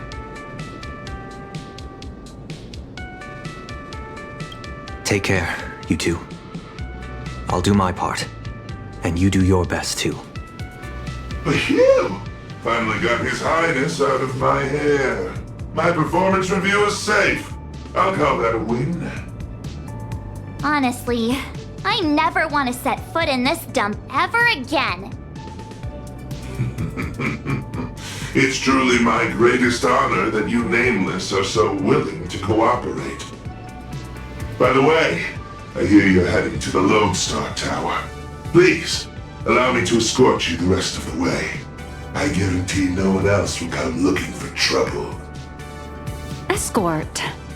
Or surveil. In Astropolis, surveillance is a public service. Me, I'm just the optional companion package with a more personal touch.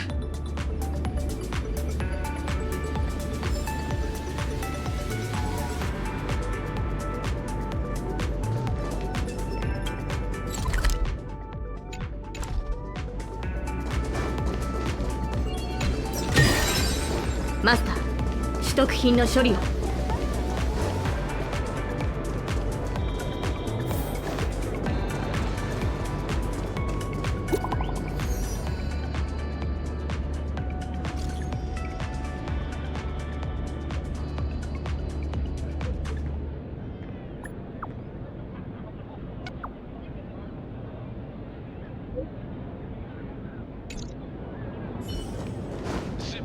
my first time getting up close and personal with the nameless of the Astral Express. What an honor! Want an autograph? Or a photo? Wait, you're not trying to get a selfie with us for clout, are you? No, of course not!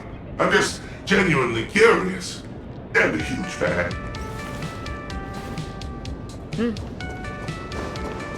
Picture this. That white tower piercing the clouds. That's right. That's the Lodestar Tower, the central headquarters of Astropolis and the main office complex for all the different divisions. Ah, it seems this isn't your first time in Astropolis, my lady. From afar, it might look like a prickly needle, but it actually houses a staggering number of IPC employees, along with their dreams and entire lives. Look all the way up to the top of the tower. See? That floating island is called Cloud Peak. It's home to the richest and most powerful big shots in the IPC. Looking at it now, it doesn't resemble a needle so much as a strand in a spider's web of power. And to climb that strand, you'll need more than strength. You'll need skin thick enough to stop a bullet, and the willingness to put your soul up as collateral if that's what it takes to meet your KPIs. Yet countless people still rack their brains and do whatever it takes to claw their way up this strand, hoping to reach the top and live like gods alongside those media giants.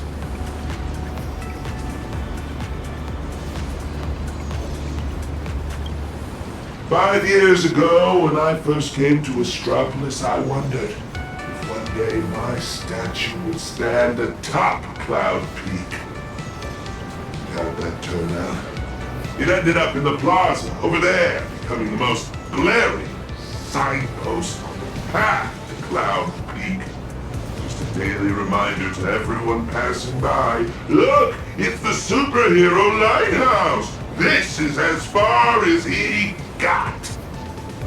Speaking of which, after defeating Iron Tomb, did the IPC give you guys, some kind of special bonus?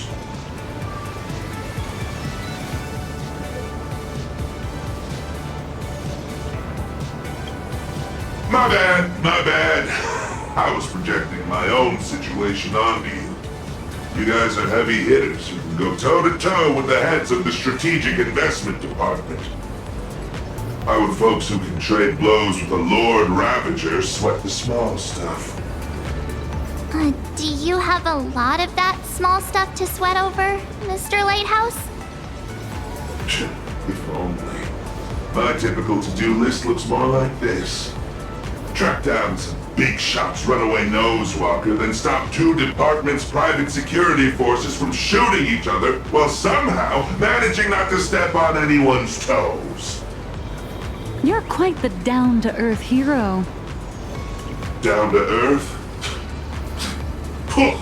Yeah. If I so much as brush against some big shot's favorite painting or antique vase while on a mission, I'm stuck writing a 3,000-word incident report. Your superhero career sounds a little, miserable.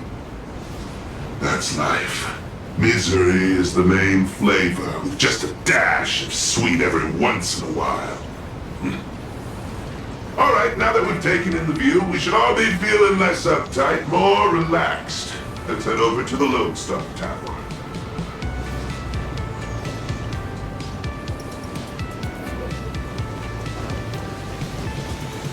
Zipping past stars, speeding.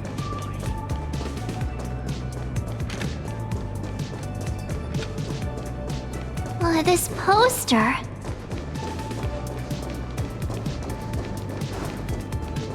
Shuttle ST-971 will depart soon.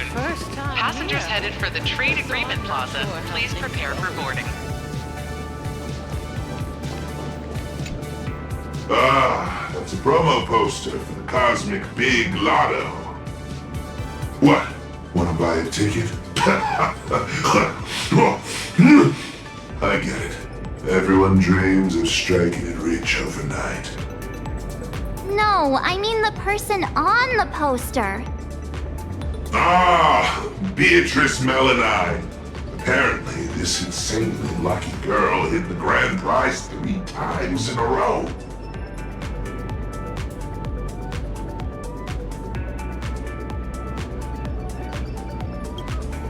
Who knows? I heard the IPC tore their pipelines apart looking for a glitch. Found nothing, and had no choice but to honor the payout. They even signed Beatrice as the spokesperson for the Interastral Big Lotto.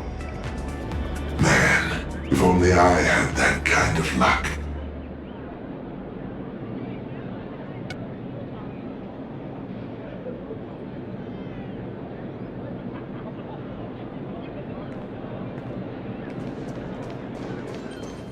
Shuttle ST-968 will depart soon. Could you provide Passengers headed for the Debt Settlement Center, please prepare for boarding.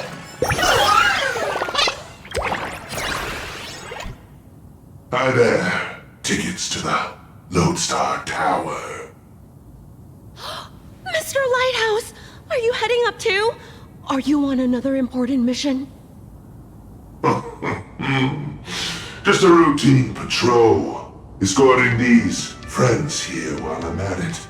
Duty calls. I knew it! With you around, Lodestar Tower is in good hands. Here are your tickets! And thank you again for what you did on that sightseeing boat, for saving my child. Don't sweat it. I was just doing my job. All right, we've got the tickets. Let's move.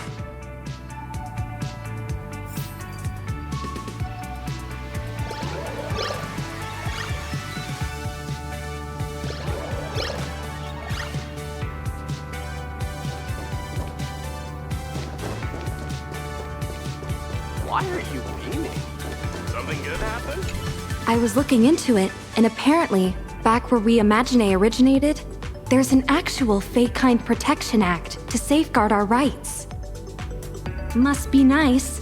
Just because we light paws are fast doesn't mean they can keep dumping all these super urgent takeout orders on us. When I make manager, I'm definitely submitting an Imagine Protection Accord to the board.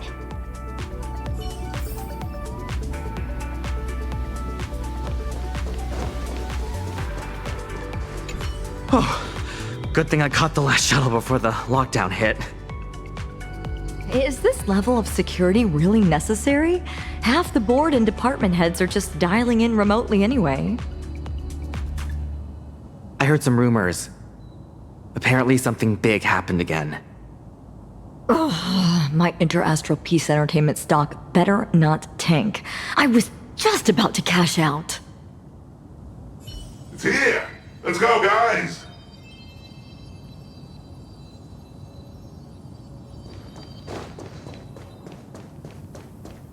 What sets you apart in your profession?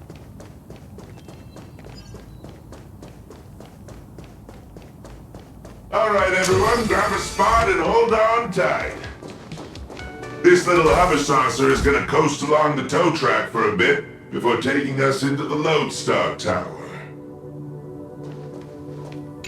Shuttle ST-967 headed for Lodestar. Skylight's open. Nice view, eh? Even the most spectacular views get old when you have to stare at them every single day.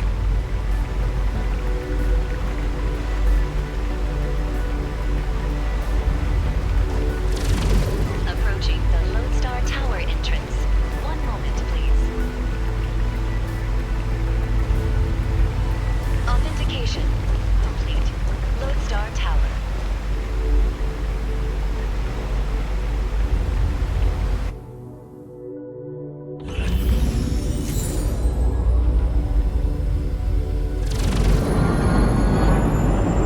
Hold on tight. Once we're through this tunnel, we'll be there. Is Mr. Lighthouse really escorting us all the way inside? Sorry, but I'm the one with special clearance. I've got to deliver you VIPs safely to your destination. My mission isn't complete until then.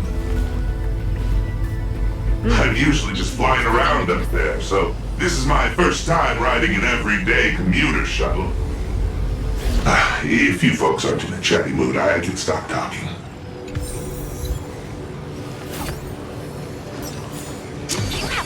Looks like a needle from the outside.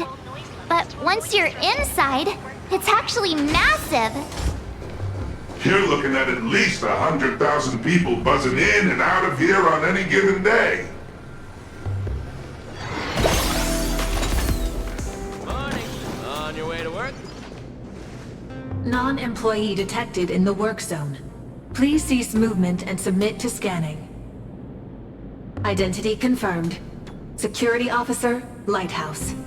Invited guests, nameless, March 7th, and unidentified unemployed individual. Who are you calling unemployed? I'm an independent comic artist currently dodging deadlines. Suspicious target. Requesting security forces. Again? Is there seriously no end to the IPC's red tape? Special access permit. Authorization code 54266. Authorization. Confirmed. Welcome to Lodestar Tower. Please abide by the IPC Code of Conduct. Alright, my mission ends here. What was it you guys were planning to do next? Madam Jade said she set up an office for us.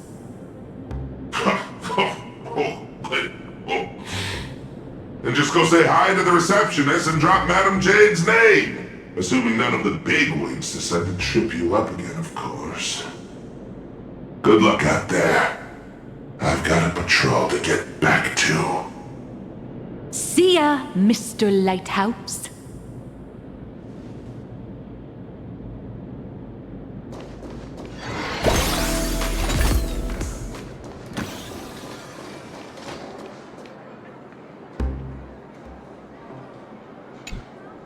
For malfunction reports, please proceed to Zone D. For visitor pre-registration, please submit the online form and expect a processing time of at least 3 business days. For lost items, please contact security at extension 114. Hi there. We're guests of Madam Jade from the Strategic Investment Department. She said an office was reserved for us. Understood. One moment, please. Guests of Madam Jade. Here it is. Zone G892, temporary office. Access code... According to the system, access to that office was temporarily locked by the Marketing Development Department for emergency debugging just moments ago. Lifting the lock requires authorization from a department head or higher. I'm afraid coordinating this might take some time.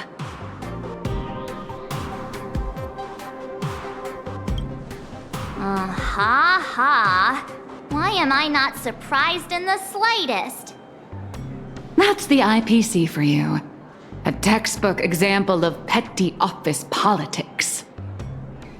But this is just ridiculous! A petty turf war over an office is going to indirectly destroy the future of an entire world! Looks like we'll just have to ask Jade to assign us another. We're out of time. We went through a lot to get here, and I'm not letting them stop us now. Let's try this instead. Employee ID IPC MDD GL3 1545. Name Beatrice Melanine. Affiliated with the Marketing Development Department, Cosmic Big Lotto Division, Level 3 Project Consultant. My access permissions should still be dormant. I'd like to activate them. Beatrice Melanine? Oh, wait, are you the Big Lotto girl? That's goddess to you, the Lotto goddess. Listen up, rookie. Citing Article 7 of the Emergency Internal Resource Allocation Regulations, during periods of cross-departmental collaboration, employees of Level 3 or higher from the originating department may apply to elevate their temporary venue coordination priority to the maximum. Now, type it in and give it another try. Clause verified. Temporary system authorization granted. Force unlocking access to Office B703. Please wait. All set. Here is your temporary access pass, valid for 24 system hours. Welcome back, Miss Melanine? 24 system hours! Whew, more than enough. What are you all standing around for? Let's go.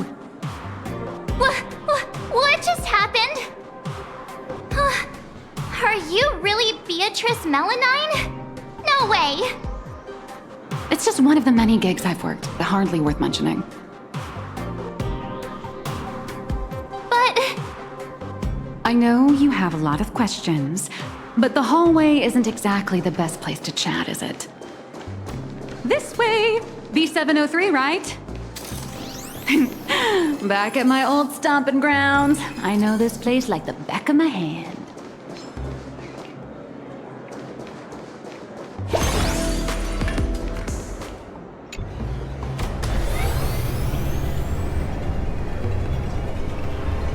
This elevator's taking forever!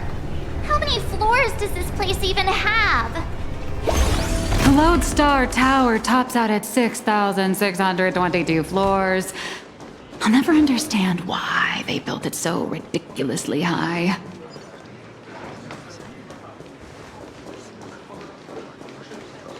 B703! This should be it! Oh, come on! It's literally just a sad little storage closet.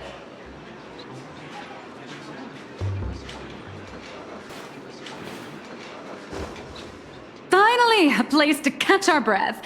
So, you two, should we kick things off with a pre-battle briefing? Or would you rather get those burning questions off your chests?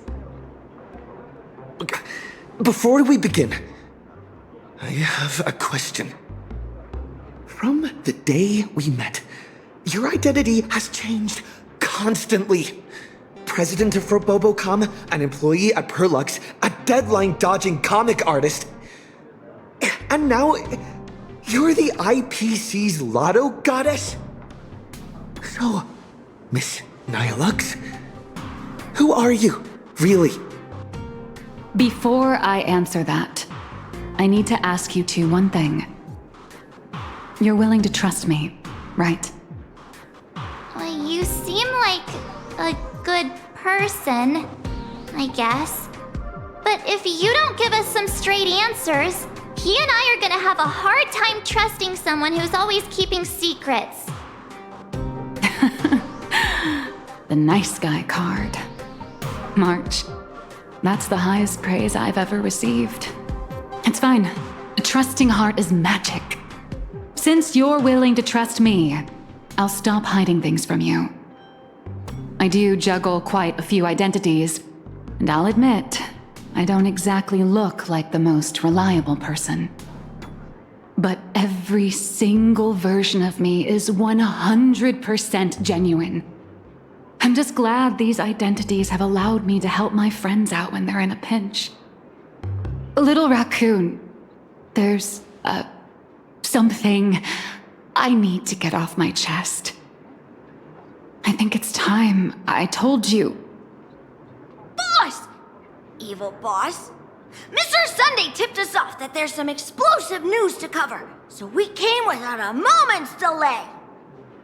Explosive news? Sunday and I have an idea on how to get an audience with Arita.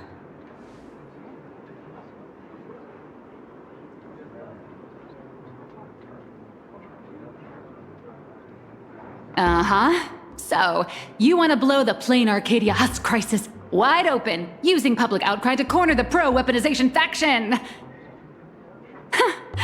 Even in my wildest dreams, I never imagined Bobo Weekly would one day expand into interstellar reporting! So what are we waiting for?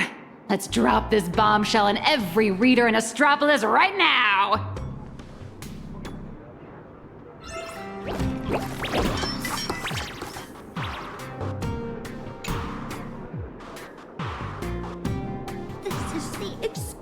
exclusive of all exclusives! The bombshell of all bombshells! Beep boop! Are we really gonna publish something like, IPC higher-ups want to turn a planet into a weapon? What if Furbos get stuffed into a courier box tomorrow and tossed into a black hole? Listen up, little dummies! If we don't hurry and get this massive scoop out, our newsroom in Planarcadia is gonna get eaten by monsters and dumped into a black hole anyway. Remember the journalism principles I taught you? Don't write the news like some bone-dry fact-finding report. The headline has to be sensational and intimately connected to our readers' everyday lives. Shocking! Secret meeting of IPC execs. Save the planet or turn it into the ultimate weapon. Like this? Exactly. But the point isn't to expose the conspiracy. It's to shove the danger right in our readers' faces. They need to know that after Planarcadia falls, the world they live in will face the exact same threat. Subtitle: Exclusive Insider Report. Astral Express tells all. A greater shadow looms over Astropolis. I got it! We can also add a poll question to the article like, do you support in-canvas rescue or weapon modification? Maximum interactivity! Nice. Aside from our little Furbos over-the-top clickbaity articles, we'll also need you to step in front of the camera for a few shots to boost the story's credibility. We'll aim to infect every social and news platform in Astropolis in record time with this news, just like the anti-organic equation did. Leave it to us Furbos! For the freedom of press! And to keep our home from turning into a giant firecracker!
The news is out! The Furbos blew their entire marketing budget buying up prime ad space and sponsored trends across all platforms. Now, all we have to do is wait for it to gain traction. We only have 3 system hours left. If we fail to make it before then... All right, my friends, let's not stare anxiously at the clock. This is the home of interastral peace entertainment, after all. 1 system hour is more than enough for a message to burn from a tiny spark into a raging wildfire. Given the endless roadblocks we've faced so far, I'm having a hard time relaxing. Do you think the IPC's PR risk department will immediately take action and silence us? Miss March, please don't say another word, because I think you just jinxed us! Huh? That fast? Beep boop! Aberrant data detected! The initial click and share metrics across all major platforms are skyrocketing!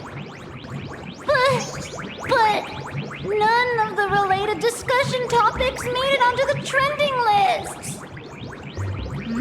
It's like hitting an invisible wall! The IPC is definitely pulling the strings! What? Giving into despair already?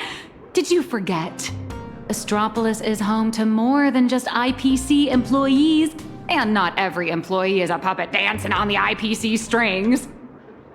Algorithms and push notifications are crucial, sure, but when everybody's safety and the safety of the entire universe is at stake, it's not just the algorithms alone that determine how the news spreads. At the end of the day, the ultimate medium through which information spreads is still people. Terrified whispers, burning curiosity, the desire for the truth. These will all run rampant in break rooms, cafeterias, and on commuter trains, all through the oldest and most effective method there is, word of mouth. The IPC can bury trending searches and throttle notifications, but they can't wipe every private message, nor can they stop people from wondering what if in the back of their minds. All we have to do is make sure this first spark is bright and true. And the little furbos have already nailed that part. So, what do we do next?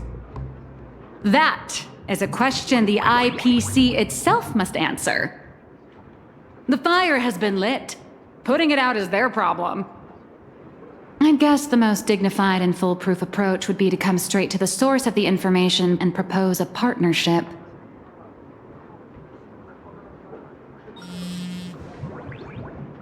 See? What did I tell you? Esteemed Trailblazer, Miss March 7th. Hello there, it's me, your old pal Albert. The higher-ups have seen the bombshell news you just dropped. Well, they're taking it seriously, of course. Extremely seriously. So, they've decided to set up a special last-minute interview session just for you at the Panorama Hall inside Lodestar Tower. They want to hear all about the situation in Planarcadia firsthand, along with your demands. This is a once-in-a-lifetime opportunity! IPC higher-ups and even business reps from other star systems will all be there. You get to speak directly to the most influential audience around. Yours truly is also all set to conduct an exclusive interview with you afterwards. You will, Joe, right?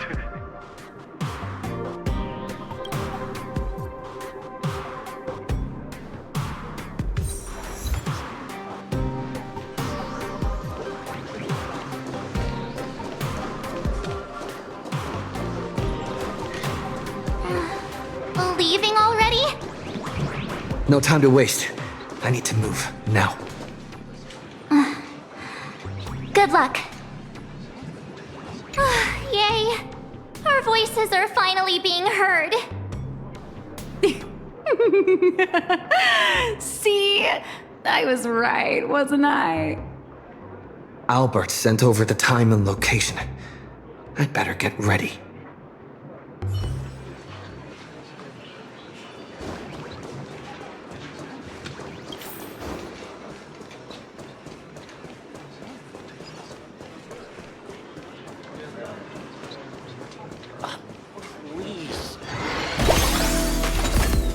Panorama Hall should be around here somewhere. Ugh. Can I really convince those bigwigs? And how will the marketing development department people react? Forget it. I need to stop overthinking. So many screens. Welcome, Trailblazer.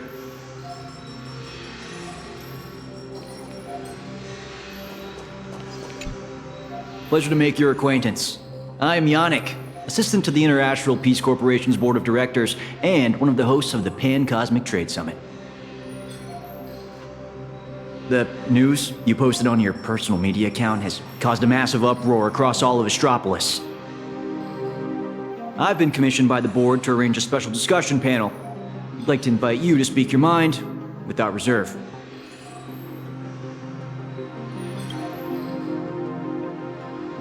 A few IPC executives, along with trade ambassadors who traveled here from other star systems. Every single one of them, sir. I represent their collective will. I have to speak to all these people at once? There's no need to be nervous. Most of them are only here to listen. Everyone's closely following developments in Planarcadia and the Veracity Husk. Your testimony will help them understand, and it will factor into any potential re-evaluation of the board's position. If you are ready, please, follow me to the central platform.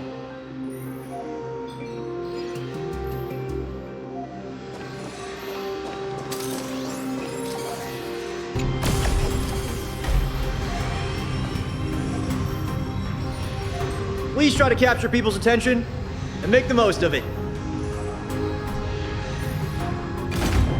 Today's meeting agenda is lowering the IPC consumption tax rate for the Tycheans. But this Planarcadia incident threw a wrench in the works. Guess we'll have to table this for next time. The boss of the Strategic Investment Department is not going to show either.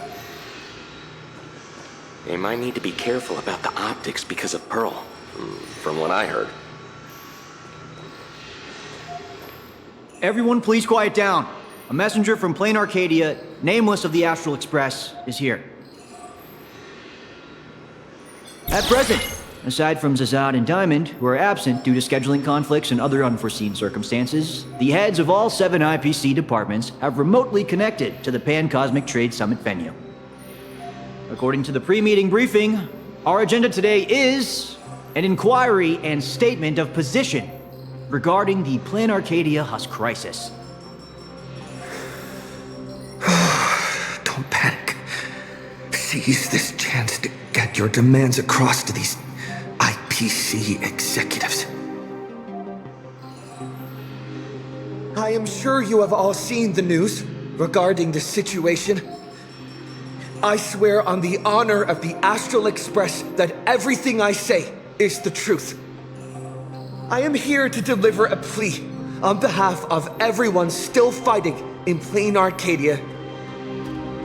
I seek to invoke the power of the preservation to encanvas Planarcadia once more, buying us more time against the Husk's breakthrough. I hope the executives holding voting rights will consider the future of Planarcadia, as well as the worlds of all the envoys present here today. Is it what? Did they just get the Husk? Let's start with this. The Husk has been sealed within Planarcadia for over a millennium. Why did it suddenly spiral out of control?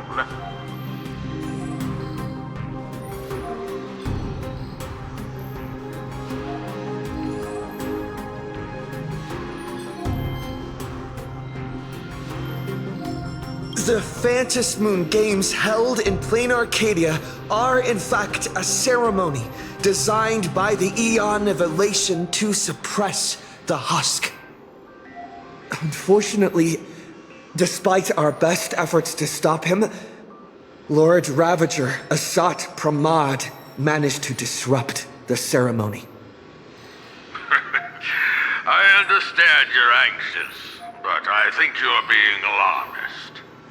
You're telling me that in 12 hours, the constellation star zone, where Planarcadia is located, will be wiped out?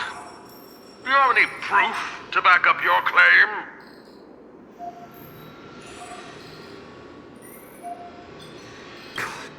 I am not an expert on Leviathans. My conclusion is based on the calculations of Madame Pearl from the Strategic Investment Department. As the administrator of Planarcadia, her conclusion should be reliable. Unfortunately, neither of you are experts. Let me be clear. The veracity has been dead for a very, very long time. By your own account, Planarcadia is nothing more than one fragment of its corpse. The Technology Department's assessment has concluded that the IPC's cutting-edge technology is more than capable of controlling the activities of these eonic remains. Perhaps even turning them into our most powerful weapon. As for the people there, they're collateral damage. You can't do business without taking any loss.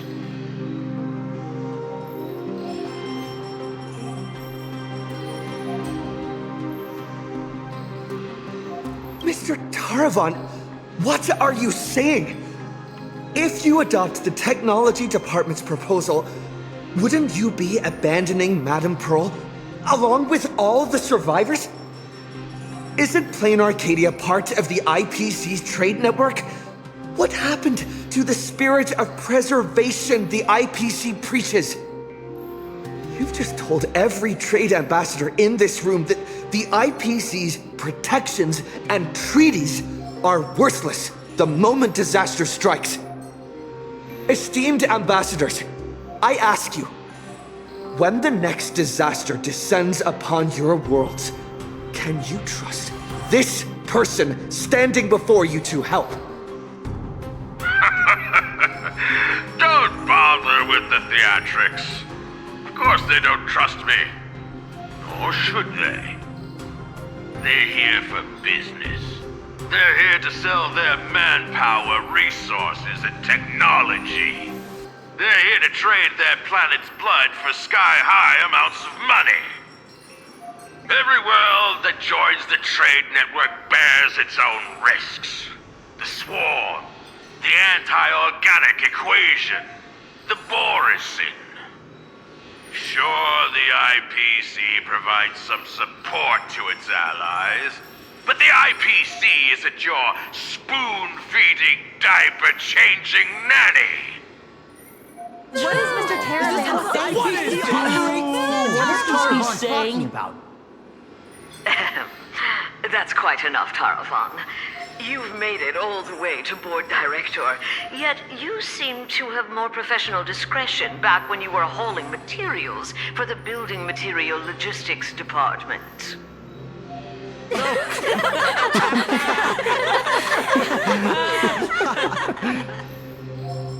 Feeling amused? Oh, you lot are pathetic.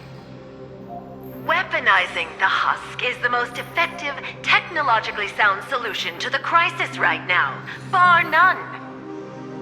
Representative of the Astral Express, you should be well aware that the Strategic Investment Department's proposal has one fatal flaw, and canvassing Planarcadia merely hits the pause button on the crisis. It doesn't end it. When the seal completely fails, not even shattering all 10 cornerstones would buy the 10 Stonehearts a single second of breathing room. How do the Strategic Investment Department and the Express plan to respond when that happens? Alternative plan or no, I have to ask. Is there really zero risk in turning an Eon's fragments into a weapon? Risk? Of course there's a risk, but it comes down to probability. You don't expect me to explain the technical details right here, do you? Yes, it comes down to probability. You may think that a chance buried several decimal places deep is effectively zero. But have you ever faced an enemy that can truly manipulate probability? I have. Lord Ravager Asat Pramod. He can make guaranteed hits miss their mark and turn a 1 in a million disaster into an absolute certainty. You think the risks are under control, but against him, or another higher being like him, that's nothing but an ignorant delusion.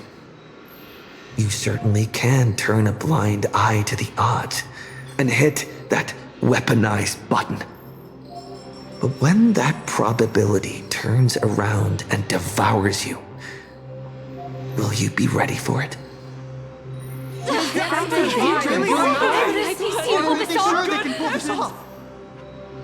Fair enough.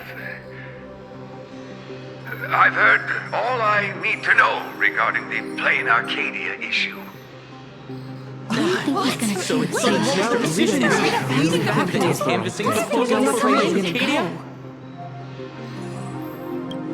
I support the in-canvas plan, and that's that. Finally have an Goodness. Too bad Zazad and Diamond didn't show up. That was exhilarating. I'm guessing they already knew how this discussion was going to end.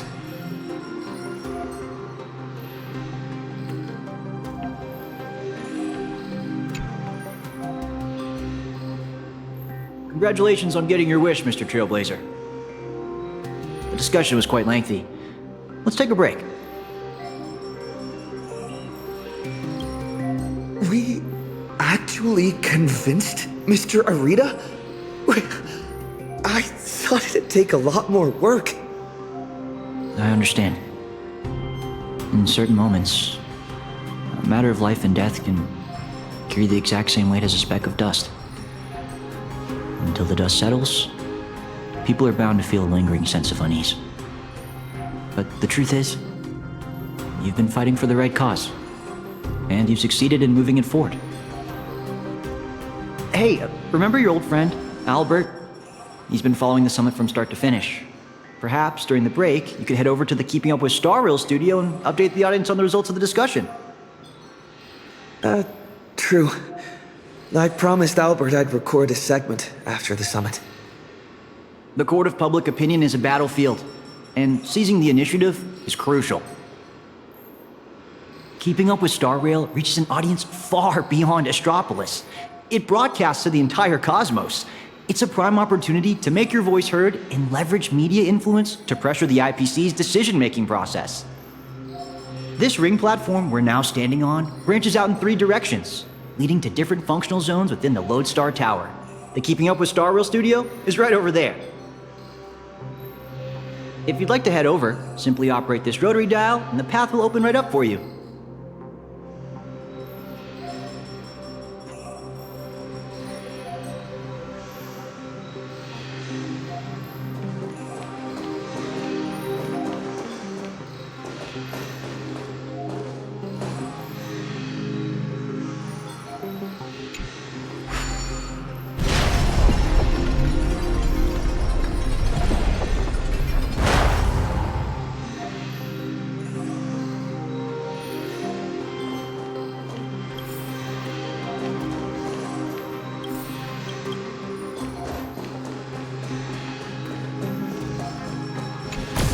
Before I head out, I should tell March and the others the good news. Better not keep them worrying.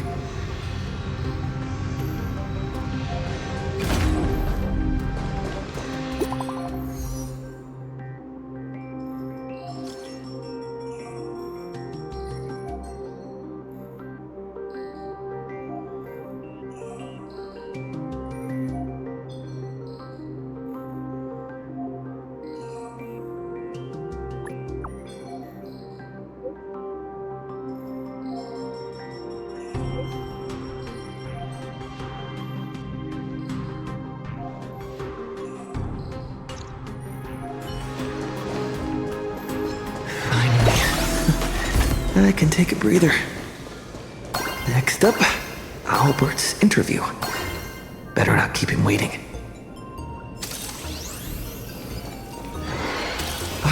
There you are. Seems like there's nobody around. I you the Trailblazer? Hi! Looks like the summit talks have wrapped up. Here for the Keeping Up with Star Rail interview? Oh, right. The host should be here soon. Tell you what, why don't you take a seat in the studio before the interview starts? See that control panel over there? Just give it a press, and the studio will automatically rise up.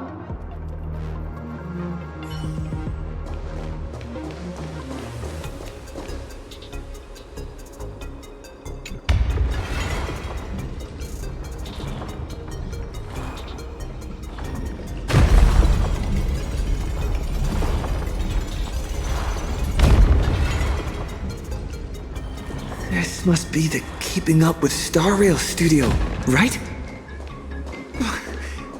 Just how many show studios do they have in this place? Woohoo! It's great to meet you, Trailblazer. I'll be filling in as the host for this episode of Keep Up with Star Rail. You can call me Little Albert.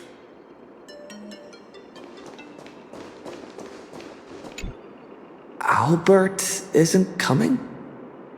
Well, since you broke that massive scoop, he's got a ton of big shots to interview. Tight schedule, heavy workload. You understand, right? Right? And, why don't we go ahead and start recording? He, nameless of the Astral Express, the hero who saved Amphorus. Huh? And now for the crisis-ridden Planarcadia. He braved Astropolis, delivering an impassioned speech at a star-studded pan-cosmic trade summit. How will his voice influence the direction of this summit? What destiny awaits Planarcadia? Dear audience, please welcome today's guest on Keep Up with Star Rail! First question. Just what kind of impact did the Veracity's husk make on Planarcadia? I heard the Strategic Investment Department did massive reconstruction work there. Does that mean all their investments went right down the drain? You make a great point. Whatever's going on over there, at least one thing's clear. Retirement-related investments have definitely gone down the drain.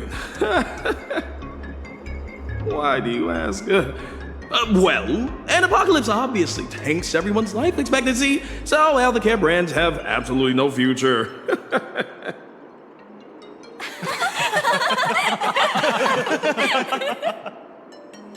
Seriously? What are you doing? You need to take this seriously. In my hosting experience, a whole show without a single laugh is a complete train wreck.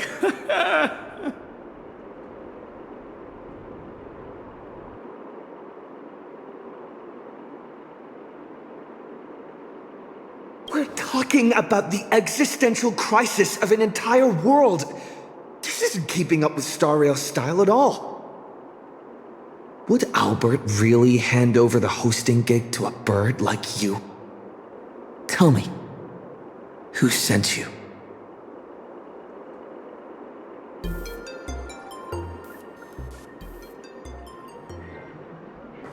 Miss Nihilux! Good news! He just sent us a message. Old Mr. Arita has been won over. He's going to vote for Canvas. Isn't this all a little too easy? Was that a bad thing? Oh, come on, don't be like me. I really don't want to play the Jinx anymore. All right then, March. Congratulations! Furbos!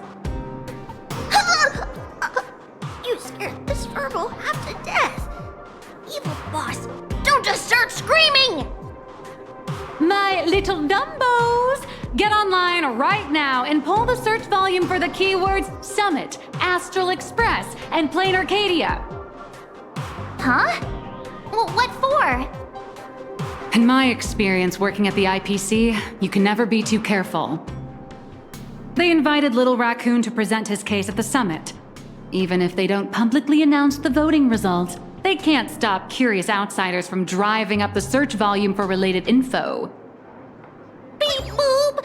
These keywords are showing absolutely zero search fluctuations! The search volume is so low, it's sad. Oh, I've got a bad feeling about this. Right, let me check the scheduled meetings for today. Look at this! Today's reservation record for the Panorama Hall says, closed all day for internal equipment maintenance. What do you mean, closed all day? Isn't he supposed to have an interview there? Ah, I see. You've got some nerve, Oswaldo, to pull such cheap stunts before a magician. Magic?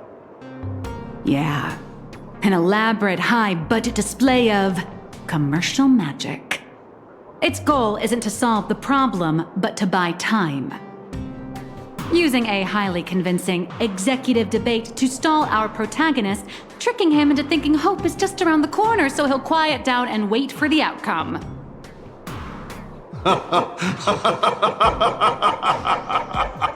Brilliant!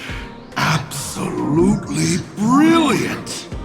I was starting to think this little performance would drag on boringly until the end of the world. You old creep! You knew? Watching smart people walk step by step into a huge glaring trap is way more fun than pure destruction. So, how much time do you have left to write a slightly less embarrassing ending for this farce? An hour? Or only the relentless countdown to detonation? I need to message him right away. Miss Nihilux, where are you going? I'm coming with you. No, March, you stay put. The Marketing Development Department might be keeping a close eye on anyone going in or out of this room right now. I'm not part of the Express crew, so I won't draw as much attention. Besides, I've got Beatrice Melanine's ID card here, so slipping in and out will be easier for me. Huh. Right. Mr. Asat Pramod, since you enjoy being a spectator so much, why don't you step onto the stage yourself? See firsthand how this farce you indirectly started goes completely off the rails.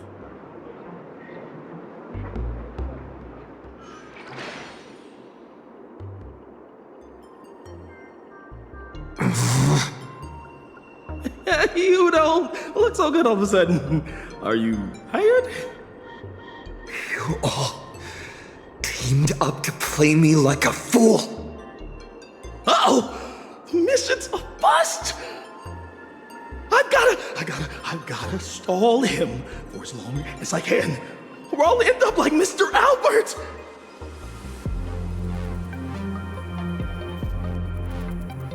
I heard he regretted making that call.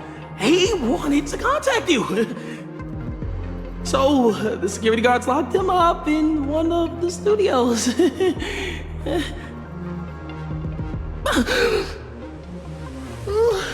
I'm sorry.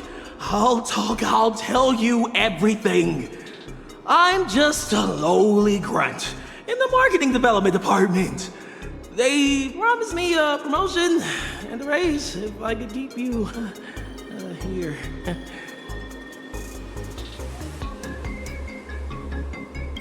Actually, neither of us is going anywhere. They've locked down the entire studio and the corridor leading to the Panorama Hall. The doors won't open for anyone until the scheduled time. fine. They went through all the trouble to set this up. I might as well grace the stage and crash the show.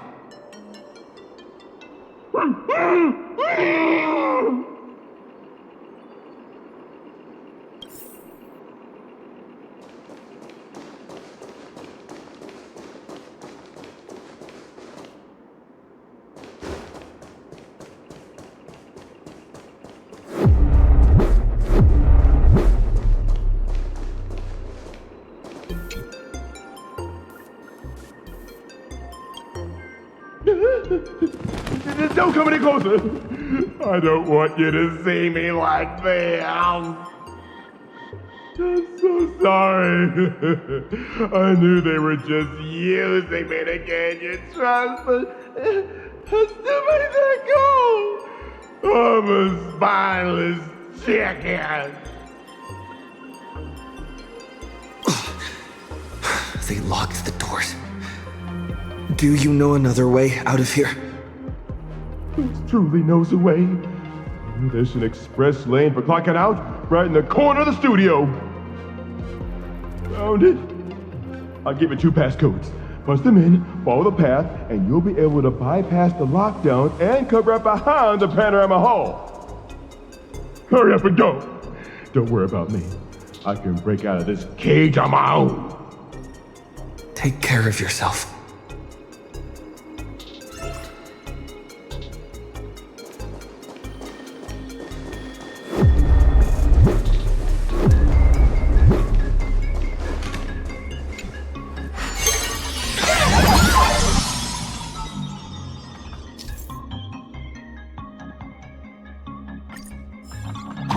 What the heck is this big donut? Gravity seems to shift around this circle. I wonder what'll happen if I jump into another bubble.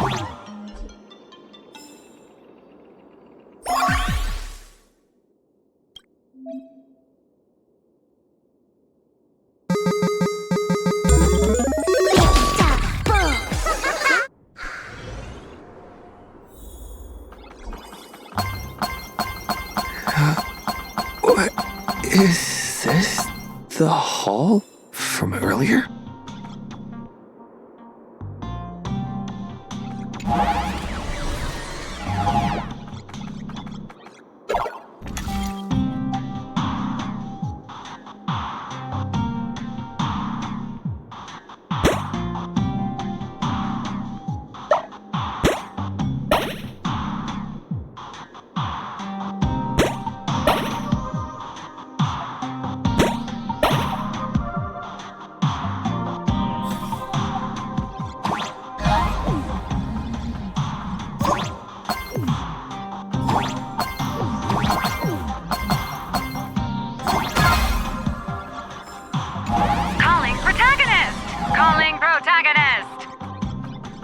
Miss Nihilux, what are you doing here? I'll grant you access to all the doors' locks. Let's meet up in the next room. How did you do that? Never mind. Doesn't matter.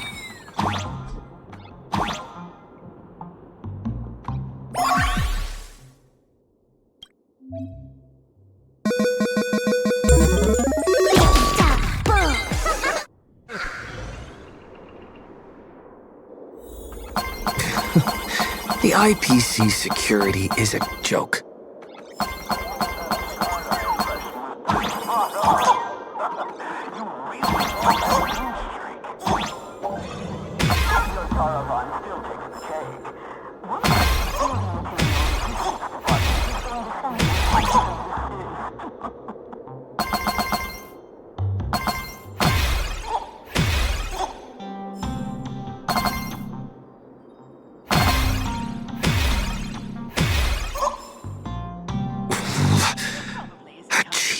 But effective trick.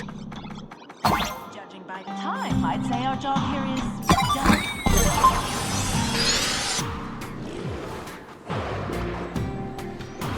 What is this place? Holy eons! Who the heck let him out? Were we supposed to stall him for at least one system hour? What happened to the door locks? Let me check the access logs. The locks were overwritten. Who did this?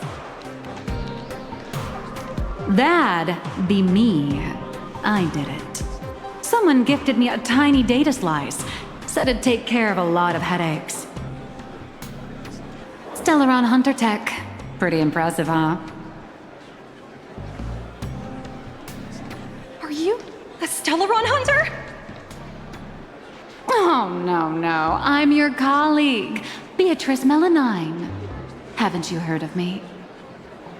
Melanine? Isn't that name from almost 50 years ago? Enough chit-chat! Call security, now!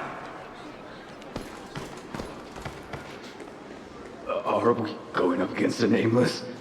Aren't they partners with the Strategic Investment Department? Quit yapping! You have one job. Follow orders and open fire!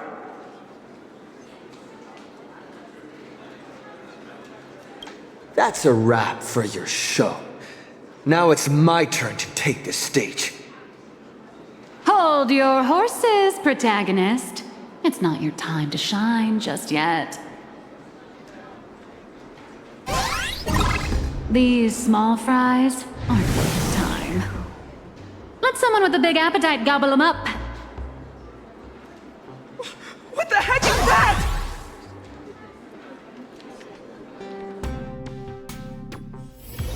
Hello. Please support the IPC. All for the Amber Lord.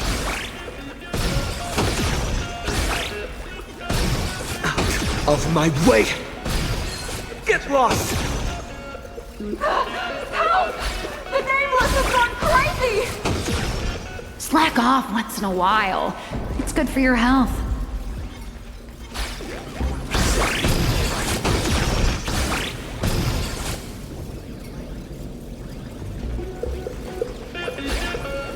All right, that takes care of that. As satisfying as it was fighting our way through them, the problem we're trying to solve still remains. You know, those fakes in the meeting were a bunch of nobodies with zero actual pull. Oswaldo, the mastermind behind this whole farce, is still hiding comfortably behind the scenes with no intention of showing his face. We can't let him or any of those other high and mighty executives keep stalling us endlessly. Got any bright ideas, Miss Nihilux? I noticed you've been holding on to a pretty dangerous trophy. Forgive me for taking the liberty, but I brought it along. Oh, what do you need me to do?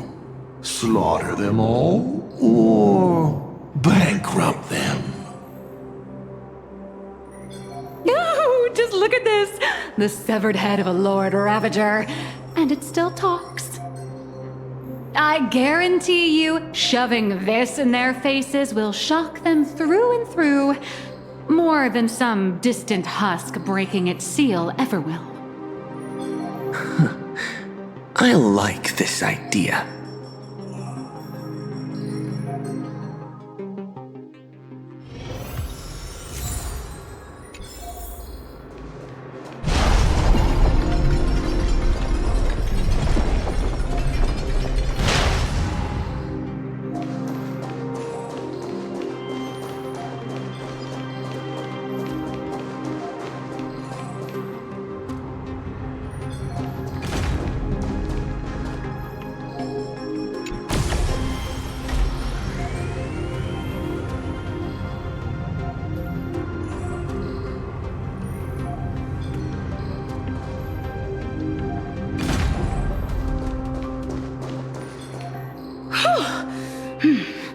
The executives all logged off early, huh?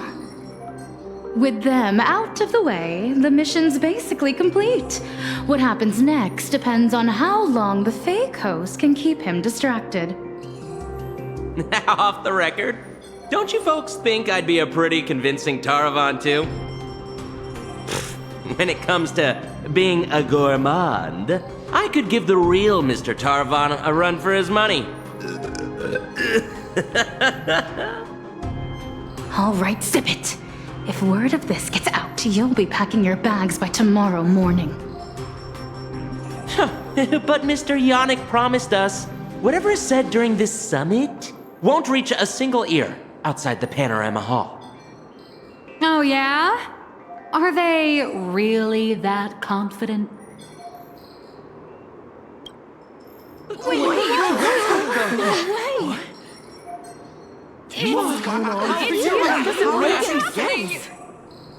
Yannick?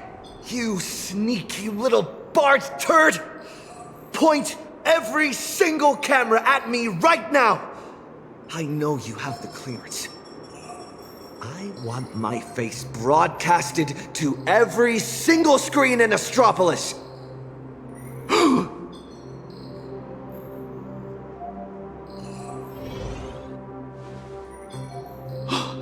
Mister, please, don't get so worked up. I tried to present my case calmly and peacefully, but all I got in return was mockery and humiliation. If the news of Planarcadia's impending destruction is too far removed from your daily lives to pique your interest, then how about this? The severed head of a Lord Ravager. Every time it rolls, it brings incalculable variables and trials to an entire world. Care to test your luck? Will disaster befall you? Or every single one of you? Oh, I've heard. The crew of the Astral Express are all honorable, righteous, nameless. You wouldn't do such a thing. Would you? Even if you do resort to violence, Astropolis has its own superhero. I've already signaled Lighthouse. He'll be here to save us any second now. Pathetic. It seems you neither comprehend the power of a Lord Ravager, nor know how to treat a true hero with the dignity they deserve. A true hero doesn't hold a bomb and threaten to blow the entire place sky high.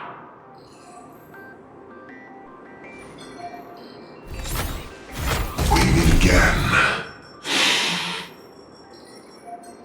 It's a real shame. This time I've received a top priority directive. Eliminate the threat to the venue at all costs. I know I'm no match for you, but this is my duty, and the sole reason I wear this power armor. I have to maintain the peace in Astropolis, because I am the honorary security officer, Lighthouse!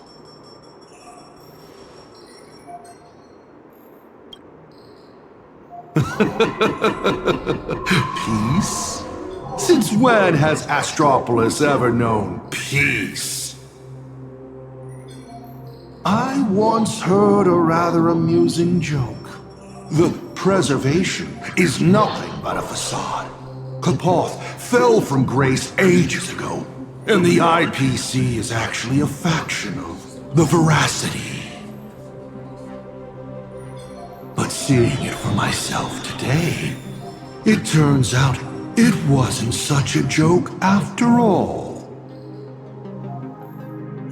There is a Leviathan of the Veracity slumbering right beneath Astropolis, too.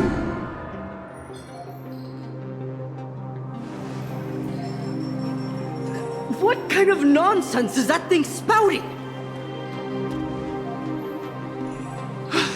Okay, it's okay.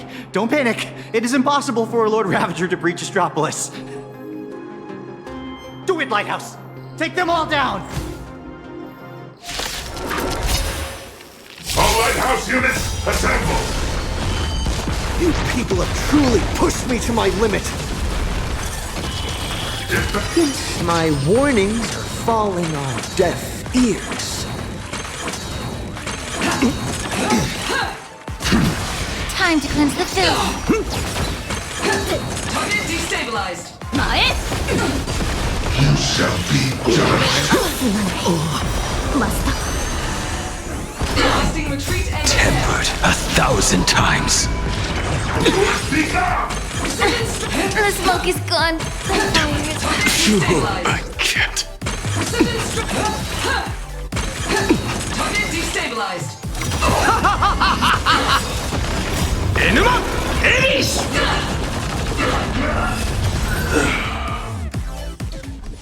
Are you ready to face the risks?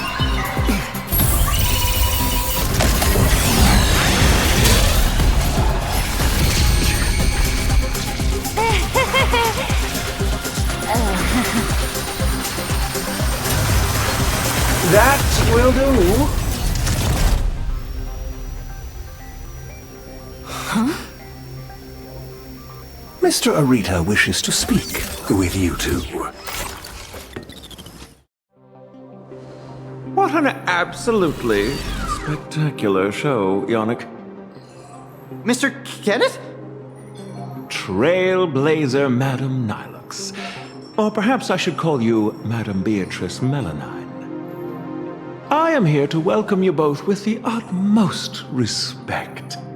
Please follow me to the elevator. We are heading to the Sky Call area. That is Mr. Arita's private residence.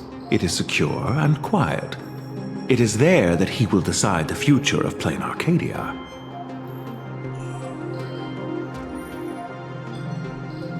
I completely understand your anger and distrust. Were our positions reversed, my reaction would likely be far more explosive. Everyone involved in this charade will face the severest of punishments, I assure you. Please allow me to solemnly clarify. I swear upon the Amber Lord, the upcoming meeting has no prearranged script. Father is already aware of the commotion here and wishes to meet with you both. So we really did have to tear down the stage and blow the roof off just to get the boss's attention. Lead the way, Mr. Butler. Please follow me.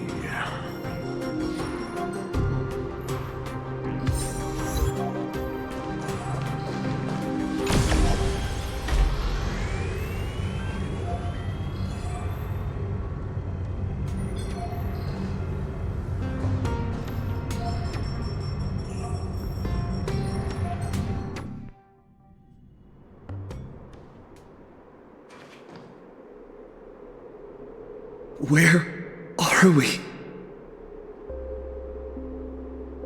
The entrance to the Cloud Peak Sky Call area. Nice view, isn't it?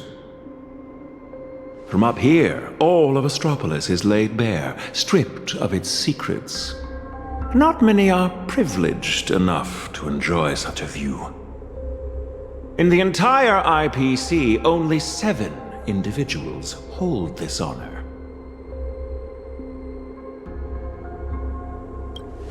Sure is a long way from the ground. A fall from up here would shatter you to pieces, no? Better to risk the fall than be ground into the dirt. Rather than being crushed silently underfoot, most would gamble to reach the summit. At least they get to see the view from up on high. If you would both step onto the platform, should you experience a touch of vertigo, please don't be alarmed.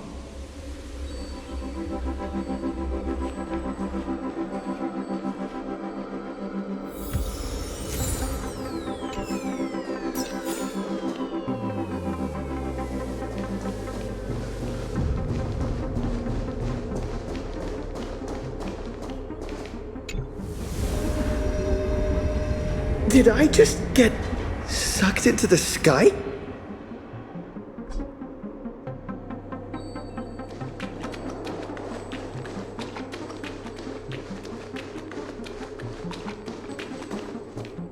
We have arrived.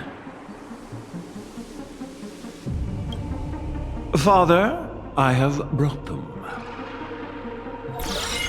Let them approach. You are dismissed.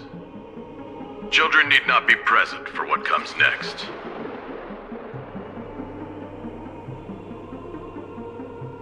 Ooh, isn't going to be R-rated. Too bad we're on a tight schedule.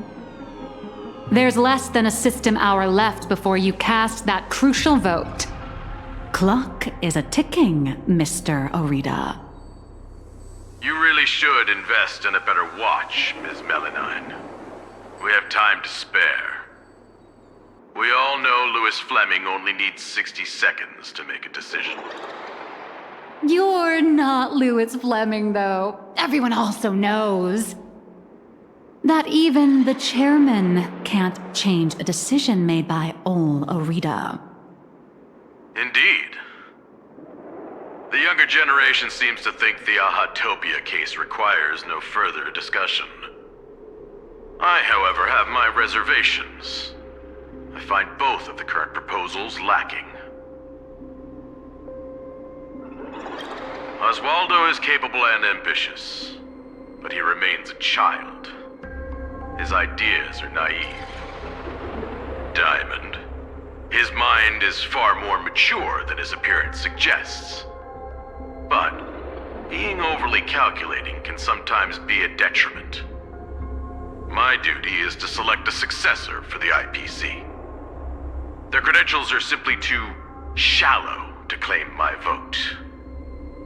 And so, Trailblazer, I am in need of a third option.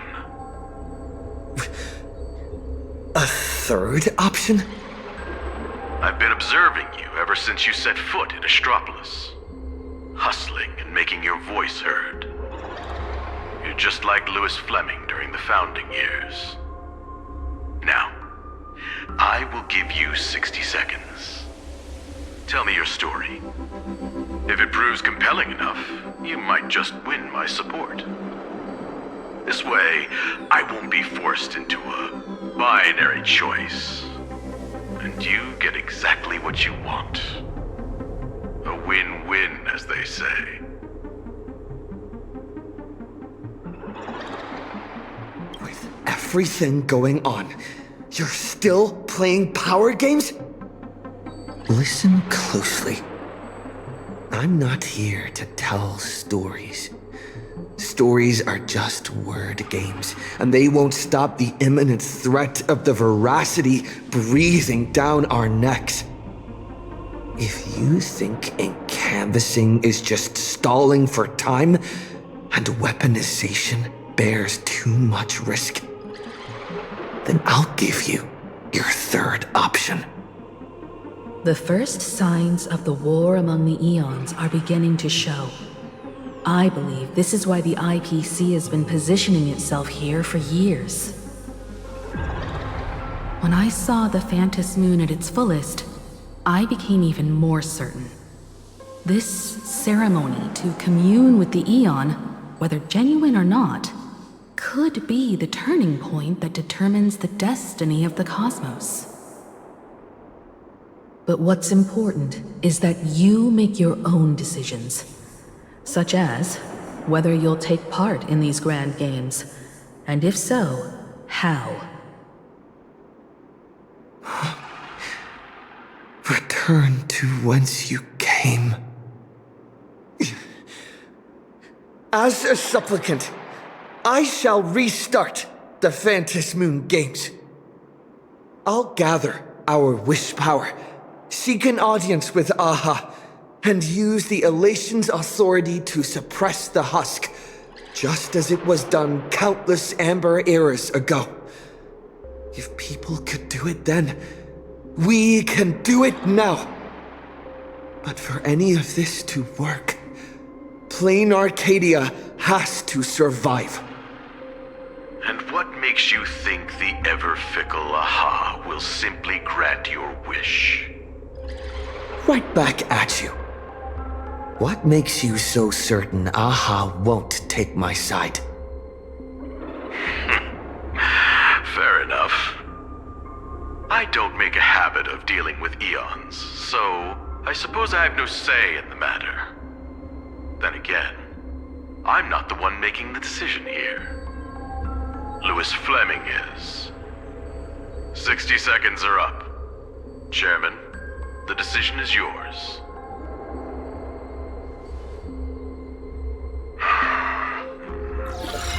How many Amber eras has it been?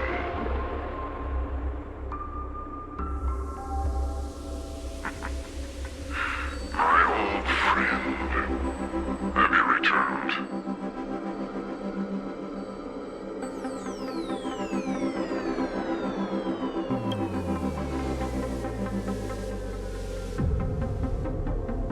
Regardless of the identity, you win.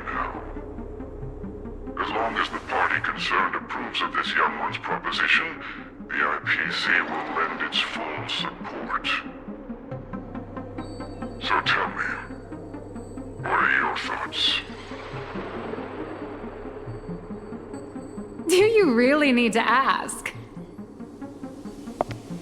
When have I ever opposed any of Akivilli's ideas?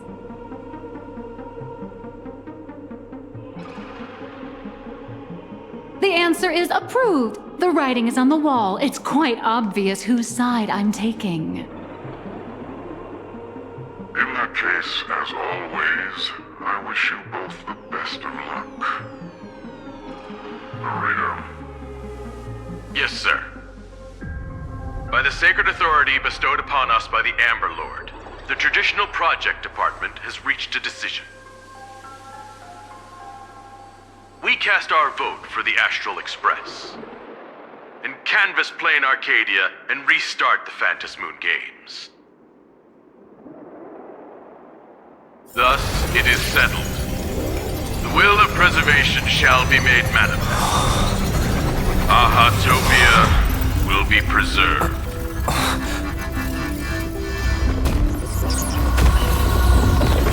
Citizens, he has carried out the petition, as promised. Now, I shall guide the power of preservation. I will do all I can to paint and recreate the miracle. As for me, I can't believe I'm working with the IPC. Whatever.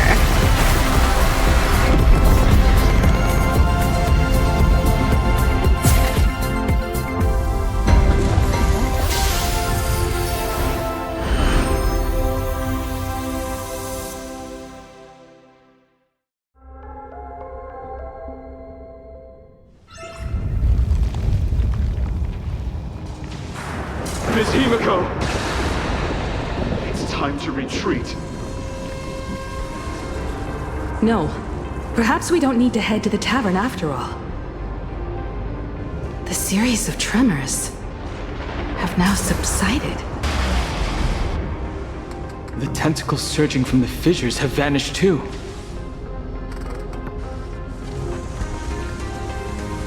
It's him. They actually did it.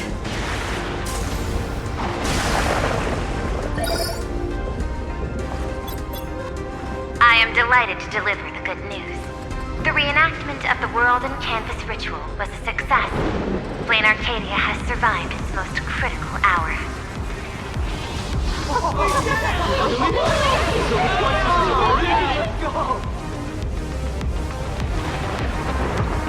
Everyone, the Astral Express has reached the outer perimeter of Ahatopia's crystal wall.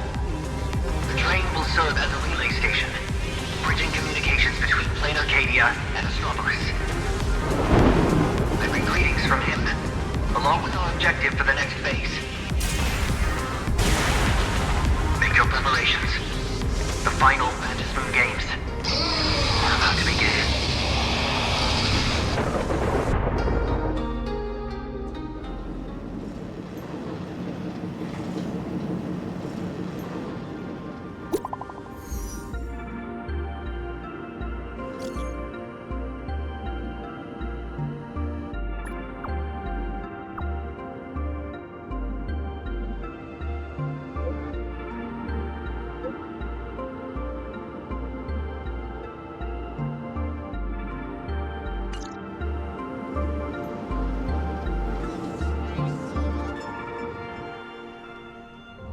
As you wished, the Amber Lord has protected Ahatopia. I'm sure you two have private matters to discuss, so I won't intrude. But before I take my leave, the IPC has one final request. Please leave that die to us.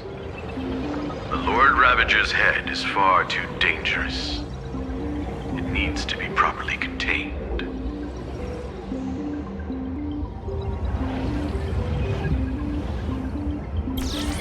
Let's do as he says. This old gentleman is trustworthy. Besides, I'm guessing you must have a mountain of questions right now. And having a third wheel around when we clear up all that confusion would totally kill the vibe.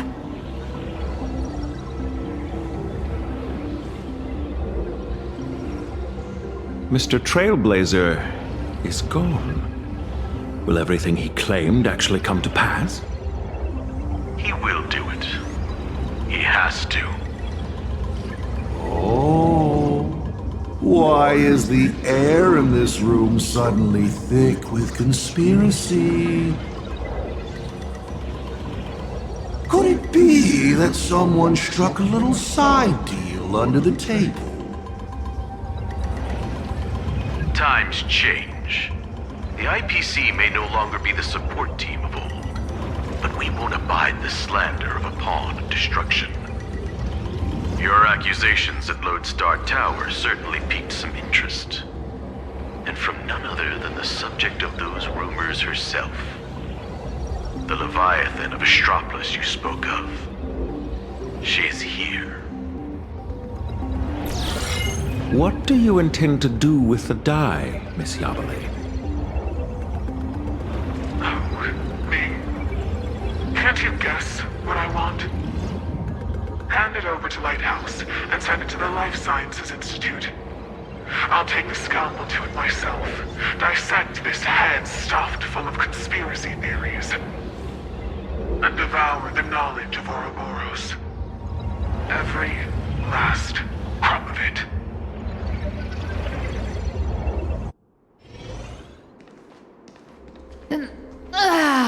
Finally a breather from this monumental crisis.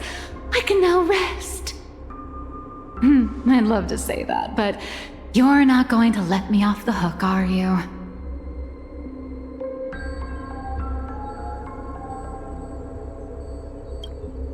Relax. For the moment, at least. We have plenty of time. Enough to find a nice, quiet corner, sit down, and talk things through. But before that, you just pulled off something massive. I'm sure you have countless messages from people waiting to congratulate you. You should probably answer your phone first.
Ms. Nihilux, it all comes back to you again.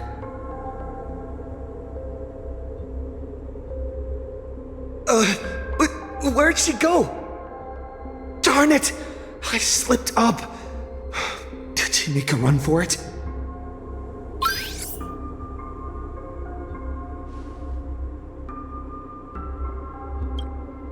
Hello! On behalf of my client, Madame Nihilux, I am here to deliver an invitation for tonight. Now playing the audio message. Hi, little raccoon. I'm really sorry. Every time I try to bring up my true identity with you, some unexpected little hiccup gets in the way. Maybe this is just my lot in life. Watching you happily catch up on your messages, I figured I shouldn't interrupt your victory lap. But the questions burning in your mind deserve a proper, earnest answer. So, I made a reservation at the Upside Down restaurant. The view is nice, and the desserts aren't half bad. Some stories are best told slowly, over clinking glasses, once the dust has finally settled. I'll be waiting there, ready to tell you everything, holding absolutely nothing back. Make sure to be there on time. Sheesh. Way to leave me hanging.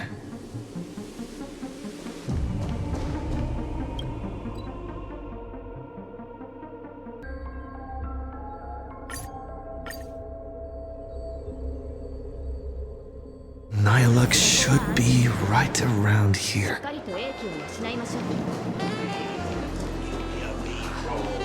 Strange. Weird. Betray my I'll promise Enjoying the meal you during the time? giant Gotta find a way to turn these tourists into my KPI.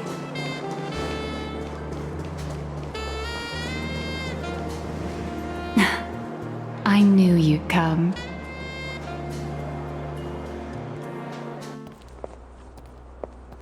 So, what did you have to say? I didn't mean to keep this from you. But the comic artist thing is just a cover. When it comes to my true identity,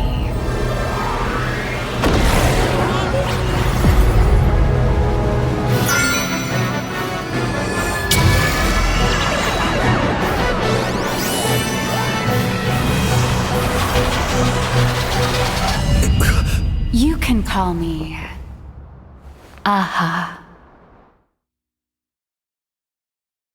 To you, my dear audience, I dedicate this performance. I wonder, did it bring a little more elation into your lives? If it didn't, shh, that's exactly how it should be. Because the grandest act of the play is only just beginning. It's a past I can barely stand to look back on. A wrong turn I took when I was young and foolish. Those days entangled with the gods. A swirling blur of peach pink and blood red. Looking back on it now, it was an absolute nightmare. But now, for the sake of the entire universe, and for you, I am willing to take off my mask. I am the master of Fantasia, the one who mourns, the murderer of all certainty, and the false sovereign of all theatrics. The first fool, and the original actor. Dear audience, the stars are silent. But I declare, let there be laughter!